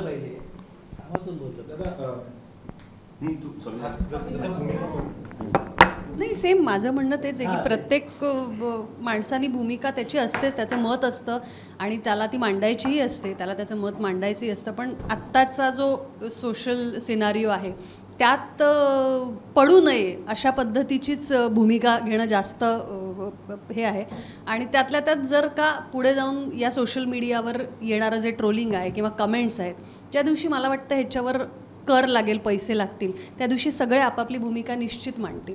कारण त्यावेळेला बोलणाऱ्यांची भीती कमी असेल, कारण त्यांना बोलण्याची भीती असेल. त्यामुळे मला वाटतं की तोपर्यंत शांत राहिलेलं बेटर. आता आपल्या पाठिंब्यासाठी लिहिणाऱ्यांना 75 पैसे का ₹1.5 आता काय रेट आहे तुलाच माहीत असेल, मला माहीत नाही, तो जसा मिळतो तसं कमेंट करण्यासाठी जर काही लिहिला तर कदाचित आपलं नाही.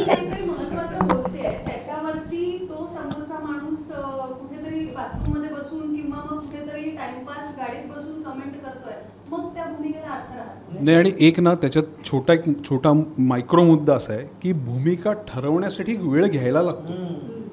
तो आता कोणाला तो वेळच नाही घ्यायचा. सगळ्यांचं म्हणणं काल झालं ना, माझी आज पहिले सकाळी फेसबुक पोस्ट पडली पाहिजे आणि त्याच्यात एकदा लाईक्सचं डोपामिन तुमच्यात शिरलं की मला आज 3,000 आलेत, उद्या 3,500-4 पाहिजेतच, मग तुम्ही वाटेल त्या गोष्टींवर भूमिका घेऊन त्या टाकायला लागतात. आणि माझं सिंपल असं होतं की एखादी घटना घडली आहे, ती महत्त्वाची आहे, तर त्याच्यावर सर्वांगीण अभ्यास करून ठरवून बघून अच्छा हे असं आहे, हे असं आहे, ही बाजू आहे, ती बाजू आहे, ओके यात माझी भूमिका आहे, हे ठरवायला वेळ लागतो माणसाला. कारण काय तोपर्यंत आपल्यापर्यंत इन्फॉर्मेशन येऊन प्रोसेस पण झालेली नसते. तर आता काय झालं, ती इतकी अर्जन्सी तयार झाली आहे. आणि दुसरं असं झालं की it is a very easy conscious of people. म्हणजे लोकांना असं हवं आहे की तुम्ही आमचा कॉन्शियस व्हा आणि पटकन व्हा, म्हणजे मग आम्ही तुमच्या खाली अगदी सहमत, खरं बोललात, सटीक, जे बात वगैरे एवढं लिहून आम्ही तुम्हाला अनुमोदन द्यायला मोकळे. तर ती एक अशी ट्रिकी सिच्युएशन झाली आहे की जिथे त्यांना असं वाटते की आम्ही विसल ब्लोअर आहोत लोकांसाठी, पण ते फेसबुक पोस्टच्या पलीकडे काहीच करत नाही आहेत किंवा इंस्टाग्राम पोस्टच्या पलीकडे काही करत नाही आहेत. त्याच्यात एक स्टेप आत शिरून हे बघत राहणं गरजेचं आहे की यातले कुठल्या गोष्टीवर आपण भूमिका घेणं गरजेचं आहे. म्हणजे ते बुक्क्यासारखं आहे ना बॉक्सिंगच्या मॅचमध्ये, की तुम्ही सततच मारत राहिलात तर त्याचं एका पॉईंटनंतर ते बोथटच होणार आहे. तुम्हाला अत्यंत महत्त्वाचा मुद्दा घेऊन त्याच्यावर तर्कशुद्ध मांडणी करणं फार गरजेचं आहे. त्याच्यासाठी स्वतःला मुळात वेळ देणं खूप गरजेचं आहे. पण असं होतं का कधी, म्हणजे खऱ्या आयुष्यात असं झालं आहे का की विशिष्ट मुद्द्यावर भूमिका वेगळी होती, पण एका पॉईंट नंतर कदाचित काही वाचल्यानंतर म्हणा किंवा काही बघितल्यानंतर किंवा कोणाशी बोलल्यानंतरची भूमिका वेगळी झाली आहे. मग तो मुद्दा कुठलाही असेल, सामाजिक असेल किंवा कुठलाही साधा मुद्दा असेल, असं तुमच्यापैकी कोणाचं झालंय खरं आयुष्यात की तुमची भूमिका विशिष्ट गोष्टीबद्दलची बदलली आहे? हो, बऱ्याच बाबतीमध्ये झालेलं आहे आणि मला असं वाटतं तेवढं ओपन असायला पाहिजे. म्हणजे काय होतं, आपल्याकडे प्रॉब्लेम रिजिडिटीचा असा आहे ना की एकदा मी एक गोष्ट ठरवली ना, आता माझ्या ओळखीचे 50 जण आहेत, त्यांची पण हीच भूमिका आहे, अरे बापरे आता मला हे कळलं आहे, पण ठीक आहे आत्ता मी काही बदलायची गरज नाही आहे. मला शेवटी हा सगळा मुद्दा स्वतःशी प्रामाणिक राहण्याचा वाटतो. आणि परत तीच गोष्ट आहे, जसं सर म्हणले तसं माझी ही भूमिका आहे हा एक भाग आहे आणि मला आता भूमिका जाहीर सांगायलाच पाहिजे, त्याशिवाय माझ्या फॅन्सना कसं वाटेल हा दुसरा ट्रॅप आहे. तर त्यातल्या कुठल्या गोष्टीमध्ये तुम्ही जायचं हे ठरवणं फार गरजेचं आहे. सर, आपल्याला भूमिका घेऊन जगायची आहे का इन्फ्लुएन्सर व्हायचं आहे आपल्याला ठरवावं लागेल. आपल्याला इन्फ्लुएन्सर व्हायला सगळ्यांना आवडत आहे. त्यामुळे ते कसं आहे, भूमिका असलीच पाहिजे या मताचा मी आहे. मी तर होकलही आहे, मी घाबरतही नाही कशाला बोलायला. परंतु ते काय झालं आहे ना, की नट हा जसं म्हणाल तसं नट हे खूप सॉफ्ट टार्गेट आहे. आणि किती विचित्र पद्धतीने आपण बघतो की मानहानी अवमानहानी एखाद्या नटीविषयी जर तर एका तासामध्ये तुम्ही सगळं परसेप्शन बदलून त्या नटीला डिप्रेशन येऊ शकतं इथपर्यंत करू शकता. इतकी मोठी घाणेरडी ताकद पण याच्यामध्ये आहे ना, ती जी कन्स्ट्रक्टिव्ह नाही आहे. हे सगळं व्हर्च्युअल रियालिटी जी चालली आहे ती, त्याच्यामध्ये माणसं तर कोणी दिसतच नाही आहेत ना. कोण आहेत ते? ती सगळी छुपीच आहेत. काय तेच म्हणलं ना, ते काय म्हणजे समजा उद्या कल्पेश माझ्याशी बोलला, मला ना तुमचं सर आवडलं नाही तर मी त्याच्याशी चर्चा करेल. तुझ्या फेक अकाउंटवरनं तू मला काहीतरी शिव्या देतोयस, मी तुझ्याशी बोलतोय, मी समजतोय मी कल्पेशशी बोलतो, कल्पेश माझ्याशी बोलतच नाही, याला काही अर्थ नाही ना. हो तसंच आहे. हो अगदी अगदी अगदी अगदी आपल्याकडे ते सगळे लेखक झालेत, सगळे पत्रकार झालेत, सगळ्यांना मत आलं आहे. याच्यापैकी अर्ध्या जणांनी मत व्यक्त करण्याचीच गरज नाही आहे. आधी स्वतः प्रगल्भ होण्याची गरज आहे, स्वतःचं काम नीट करण्याची गरज आहे. कोणी उठतं आणि कोणालाही सल्ले देतं, तत्त्वज्ञान सांगतं, हा बोलणार नाहीत ना. ही मजाच आहे ना. प्रत्येक कलाकाराकडनं ना दशावताराची अपेक्षा आहे. दाखवलंस ते करून दाखव, हे करून दाखवलं आता ते करून दाखव. तर तो की आता नाही आम्हाला अभिनय येतो नाही पण नाचता येतं नाही, पण नाचून दाखवलं नाही पण गाता येतं का, असा एक प्रत्येक सर्व गुणसंपन्न कोणीच नाही आहे. तर त्यामुळे कलाकार खरं जास्त वल्नरेबल आहे आणि त्यांची इझी टार्गेट आहे. हा प्रश्न जे इंडस्ट्रीत नवीन मुलं एकांकित काम करतात त्यांच्या वतीने किंवा त्यांना ते उत्तर मिळावं यासाठी हा प्रश्न आहे. आजच्या वेबसिरीज सगळे बघतायत, सगळे प्रेक्षक कॉलेज गोईंग 40 ते 50 ते 60 सगळे वेबसिरीज बघतायत. तर नाटक कसं दाखवावं, कसं लिहावं यासाठी, कारण एक वेबसिरीजचा स्पीड त्यांना हवं आहे आणि अनेकदा आता एकांकिकेमध्ये ती वेबसिरीज जिरंत नाही. तुम्ही मागच्या वेळेस म्हटलं आणि सेम व्यावसायिक नाटकामध्ये पण ती वेबसिरीज दिसायला लागली, तर तिकडे तो टीव्ही शो चालू आहे का असंही दिसायला लागलं. तर नेमकं काय सध्या वातावरण आणि काय नेमकं करणं अपेक्षित आहे त्या सगळ्या नवीन तरुण नाटककार? तरुण लेखकांनी बघितलीच पाहिजे सगळं, म्हणजे मूळ नाटकं वाचली पाहिजेत. आपल्याकडे एक एक लेखक घेऊन सुद्धा आता समजा प्रयोग नसतील म्हणून काही झाली नाही ना, किंवा आपल्याकडे दुर्दैवाने ते पण आहे ना की नाटकचं डॉक्युमेंटेशन नाही आहे. व्हिज्युअल जे आहे ते खूप कमर्शियल डॉक्युमेंटेशन आहे, काही की नाही. महत्त्वाच्या नाटकांचं कुठे डॉक्युमेंटेशन आहे. पण नाटकं वाचता तर येतील तुम्हाला त्याच्यावरनं कळेल. हा एकमेकांचा इम्पॅक्ट टू वेब सिरीजचा मुद्दा करेक्ट मांडलास. म्हणजे आम्ही आत्ता म्हणालो ना, सिनेमा सिरियलच्या टेकिंगमध्ये पण वेब सिरीजचा पॅटर्न आहे. मी एकांकिका बघताना जर हैराण झालो. मी 2-4 एकांकिका बघितलं, आम्ही बघितल्या बरोबर. आम्ही हा सकाळला मी ब्रँड अँबॅसेडर होतो आणि हा एकांकिकेचा परीक्षक होता की मी अनेक ठिकाणी बघितलं. काय बघतोय आपण हे आणि काय आहे. म्हणजे 21 ब्लॅकआउट 30 मिनिटाच्या एकांकिकेत, किंवा उलट झालंय, स्किट झाले. एकांकिका स्किट झाली आता 25 मिनिटात 30 मिनिटात आता ते ॲज गुड ॲज एक स्किट करतात आणि त्यांना असं वाटतं की हे झालं एकांकिका आहे. तर ते लिटरसी नाही, याचा कसा भाग आहे तू म्हणतोस तसं 2-3 गोष्टी. एक तर त्यांनी वैयक्तिक अभ्यास केला पाहिजे. नाट्यक्षेत्रातल्या काही मंडळींनी चांगल्या कार्यशाळा घेतल्या पाहिजेत, ज्याला आपण जसं चित्रपट रसग्रहणाचं म्हणतो तसं नाटक कसं बघावं या तुम्ही उपक्रम पण तो मध्ये राबवला होता मला वाटतं. पण ते सिरियसली केलं जावं प्रेक्षकांचं आहे. आणि कलाकारांसाठी खूप चांगले वर्कशॉप्स घेण्याची मात्र गरज आहे. म्हणजे लेखक पर्टिक्युलरली नवीन माध्यमातले लेखक आहेत ना, लेखक दिग्दर्शक, यांच्यासाठी चांगली कार्यशाळा झाली पाहिजे असं मला एक त्यात छोटा मुद्दा असा वाटतो की या क्षेत्रात फार काही मॉनिटरीली ग्रेट मिळणार नाही आहे, तरीसुद्धा तुमचं त्याच्यावर प्रेम आहे का हे सगळ्यात आधी तपासलं पाहिजे. कारण आत्ता ती भूक आहे ना, ती स्पर्धेची भूक, ही बक्षिसाची भूक आहे, ती नाटकाची भूक नाही आहे. त्याच्यानंतर किती जणांची नाटकाची भूक शिल्लक राहते हे बघणं फार गरजेचं आहे. आणि मग त्यांना नर्चर करणं, त्यांना कल्टिवेट करणं, त्यांचं ग्रामर नीट करणं. आणि मी हे जेन्युइनली सांगतोय, मला ग्रामर नीट करायला 10-12 वर्ष लागली. असं नाही होत की आज मी लिहायला बसलो आणि मला उद्या नाटक सुचलं. त्यात ती प्रोसेस आहे, त्याच्यात अडथळे येणार. आपल्याला माहिती आहे की याच्यात मॉनिटरली काही ग्रेट नाही आहे, पण आपलं त्याच्यावर प्रेम आहे का नाही, जर असेल तर त्याला तेवढा वेळ देऊया.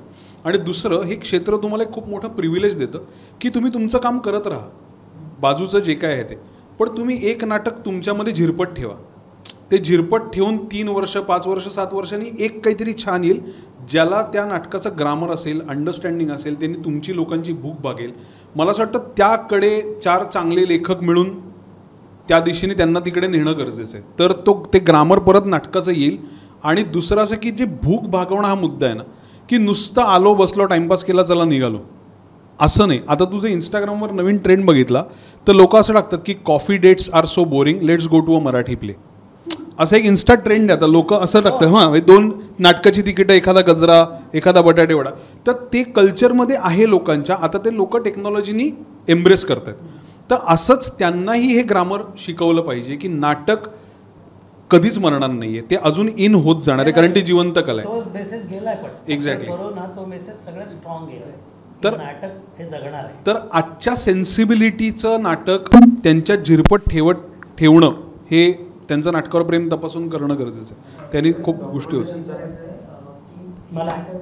हे नाटक आता शहरांमध्ये तर होईल, सगळ्या राज्यातल्या सगळ्या मोठ्या शहरांमध्ये होईल, पण महाराष्ट्रातल्या इंटिरियरमध्ये घेऊन जायला सगळीकडे जाणार का नाही, सगळीकडे जाणार. कारण हा प्रश्न नाही आहे ना, पण आहे ना यंत्रणा कशी आहे. आत्ताही आपण सगळ्या नाटकांचे प्रयोग करतो, त्याला आता पहिल्यासारखे 30-30 दिवसांचे दौरे होत नाहीत. आपल्याला आता सेक्शन निवडावा लागतो. आता आपल्याला फ्रायडे सॅटर्डे संडे आपण पकडतो, पण मग त्याच्यानंतर आपण विभागवार जातो. एक पश्चिम महाराष्ट्राचा दौरा करतो की ज्याच्यात 7-8 प्रयोग होतात. सातारा, सांगली, इचलकरंजी, बेळगाव, कोल्हापूर अशा पद्धतीचं.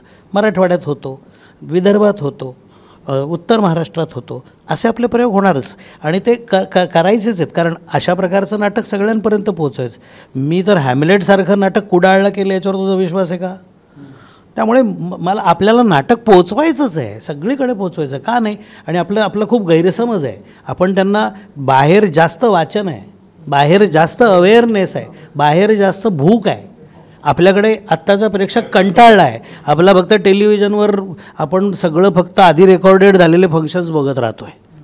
पण तिथे लाईव्ह परफॉर्मन्सची भूक आहे तिकडे. नाटक म्हणजे व्यवसाय म्हणून बघितलं तर गुजराती रंगभूमी ही पैशाच्या बाबतीत प्रचंड ताकदीची, म्हणजे तिकडे पैसा मुळात आहे असं म्हणून चालतं. पण त्यांच्याकडे म्हणजे सचिन खेडेकरांसारखा नट किंवा संगीतासाठी अभिनेत्री समजा नाटक करत असेल तर त्यांचे पहिले 25 प्रयोग रिहर्सलवरच बुक झालेले असतात.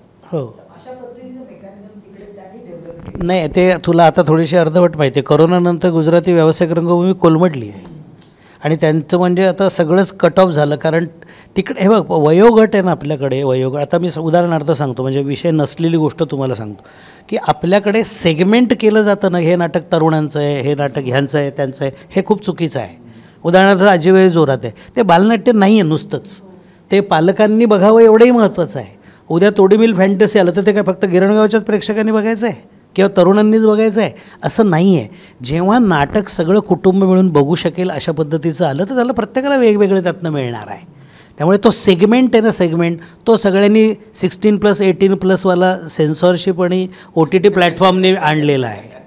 नाटक हे असं आहे, नाटक असं आहे आमच्याकडे फार आम्ही कशासाठी म्हणतो 10 वर्षाखालील मुलांना प्रवेश नाही, कारण त्यांना तेवढं कॉन्सन्ट्रेशन होत नाही आणि मग ते रडले पडले तर बाकीच्यांचा रसभंग होतो.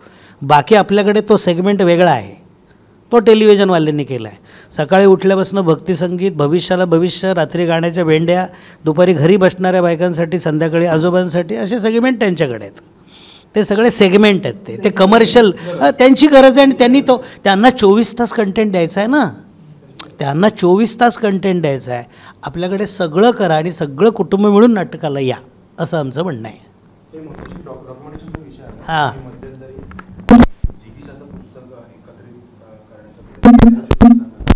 नाही करणार आहोत ते अशी गंमत झाली की मी दरम्यान माझ्या आत्मचरित्र नाही, त्याच्यामुळे ते आत्मचरित्राच्या बाबतीत माझं खूप मोठं म्हणणं आहे की एकतर आत्मचरित्र लिहिण्या एवढे तुम्ही मोठे आहात काही चेक करा.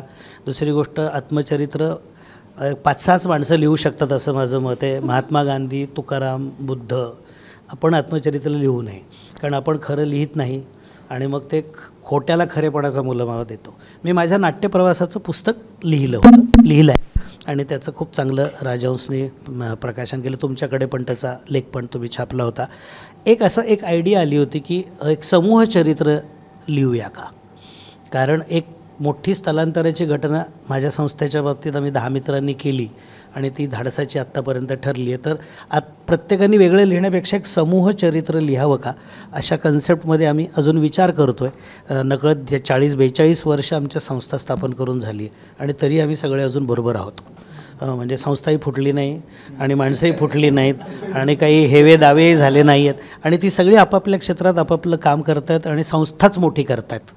त्यामुळे काय असतं ना, नाही तर ना जिगीशा किंवा कुठल्याही संस्थेचं नाव असतं बॅनर, ते तर आधांतरीच असतं ना, असतात त्याच्यात काम करणारी माणसंच असतात ना, जे कार्यकर्ते असतात तेच संस्था मोठी करत असतात. पण एक प्रत्येकाचा पॉईंट ऑफ व्ह्यू घेऊन काही लिहूया का असं चाललं आहे. डॉक्युमेंटेशन माझ्या पुस्तकातही बऱ्यापैकी जिगीशाच्या संपर्कात दिले, पण वैयक्तिक जिगीशाचा एक जो ग्राफ आहे, कुठून ही आयडिया आली, कोणाच्या डोक्यात आली, काय केलं, त्याच्यासाठी प्रोसेस काय, ही सगळ्या नवीन पिढीसाठीची चांगली प्रेरणादायी गोष्ट असू शकते. कारण आपल्याकडे काय आहे ते आता ती एक मॅजिकल गोष्ट म्हणून बघायची गरज नाही आहे. आपल्याकडे जेव्हा जेव्हा कलाक्षेत्रात काम करायला येतात तेव्हा माणसं एकटी दुकटीच येतात, कारण ती आधी मुळात कशाशी तरी संघर्ष करून आलेले असतात. दुकटीमुळे हिच्याकडे बघूनच म्हणालो मी, बहुतेक वेळेला एकटीच येतात, ती आणि नवरा बायको दोघं एकत्रच आले म्हणून दुकटी आले. तर पण अशा वेळेला आम्ही 10 जण एकत्र येणं आणि तेव्हा काहीच अंधारात तीर मारल्यासारखे येणं ही मोठी गोष्ट होती. तर त्याचा हे उद्याच्या बातमीत नाही छापलं तरी चालेल, याची चौकट एक वेगळी नंतर तू करू शकतो. हां तोडीमीचा उल्लेख झाला. हो. गेली 2 वर्ष ती मुलं आपापल्या परीने प्रयोग करतात, त्यांनी 25 प्रयोग केले. हो. अंकुश त्याच्यासोबत बरोबर. त्या क्षणाला अष्टविनायक आणि जिगीशा त्यांच्यासमोर आली आणि मग म्हणत की बघा गिरण गावातल्या प्रेक्षकांनी बघावं हे नाटक नाहीये. तर त्यामागची तुमची भूमिका सांगणार. नाही, मला असं वाटलं की मी ते बॅक करणं खरं तर मांडलंय, पण ते येईल, पण आता त्याचं तुमच्याकडे प्रेसमध्ये येईल, पण माझ्याकडनं परत सांगतो. मला असं वाटतं की एक वेगळा फॉर्म त्या मुलांनी शोधून काढला. तो रडत आणि भावनाविवश शिवून राहिला नाही. तर तो विनायक कोळवणकर जो आहे, लालबाग राहणारा मुलगा, ज्याच्या 3 पिढ्या तिथे गेल्या, म्हणजे गिरणी कामगारांपासूनच्या तिसऱ्या पिढीचा तो नातू आहे आणि तो जाऊन ललित कला केंद्रात शिकतो. तो जाऊन त्या जगण्याला एक ब्रेकटेन टेक्निकनी सामोरं जातो. तो एक म्युझिकल फॉर्म आणतो. दिस इज व्हेरी इंटरेस्टिंग. आणि हे अशाच प्रकारचं इव्हॅल्युएशन थिएटरच्या हिस्ट्रीमध्ये झालेलं आहे. अशा वेळेला ते करतायत उत्तम. तर आपल्या नवीन पिढीकडे पाहिजे. म्हणजे जसं 3 पैशाचा तमाशा आलं होतं, अफलातून आलं होतं, पडघम आलं होतं, तुझ्या लक्षात आलं की नाही, अशा एका म्युझिकल फॉर्ममध्ये तो काहीतरी वेगळं मांडतो आहे आणि वेगळ्या इडियमनी मांडतो आहे. त्याच्यात त्याचं खूप ठोस म्हणणं आहे. त्याच्यासाठी पण प्रोसेसचा भाग आहे. तो मुलगा वर्षभर लिहित होता, सुजय जाधव आणि विनायक कोळवळकर दोघे मिळून, आणि वर्षभर ते त्याची फॉर्म शोधून निर्मिती करत होते. एक 3 BHK फ्लॅट घेऊन ते कोथरूडला राहत होते. सो मला वाटलं की ही पॅशनेट गोष्ट आहे आणि फार इंटरेस्टिंग आहे. ती मांडण्याची पद्धत पण त्यांची जसं आपण म्हणालो ना की गिरण गावातलं किंवा या सगळ्या प्रश्नावर जयंत पवारच्या कितीतरी उत्तम गोष्टी आहेत, सिनेमे आले आहेत, कथा आली आहे, कविता आली आहे. अशा एक वेगळा प्रकारचा फॉर्म त्या मुलांनी शोधला. तर आपल्याला त्याला सपोर्ट सिस्टीम म्हणून केलं पाहिजे. क्रेडिट त्यांचंच आहे, आम्ही काही करत नाही आहोत, पण आम्ही सपोर्ट सिस्टीम इन्फ्रास्ट्रक्चरच्या लेवलला त्यांना उपलब्ध करून देतो की ते जास्तीत जास्त लोकांपर्यंत पोचावं. ही भावना आहे. Thank you so much.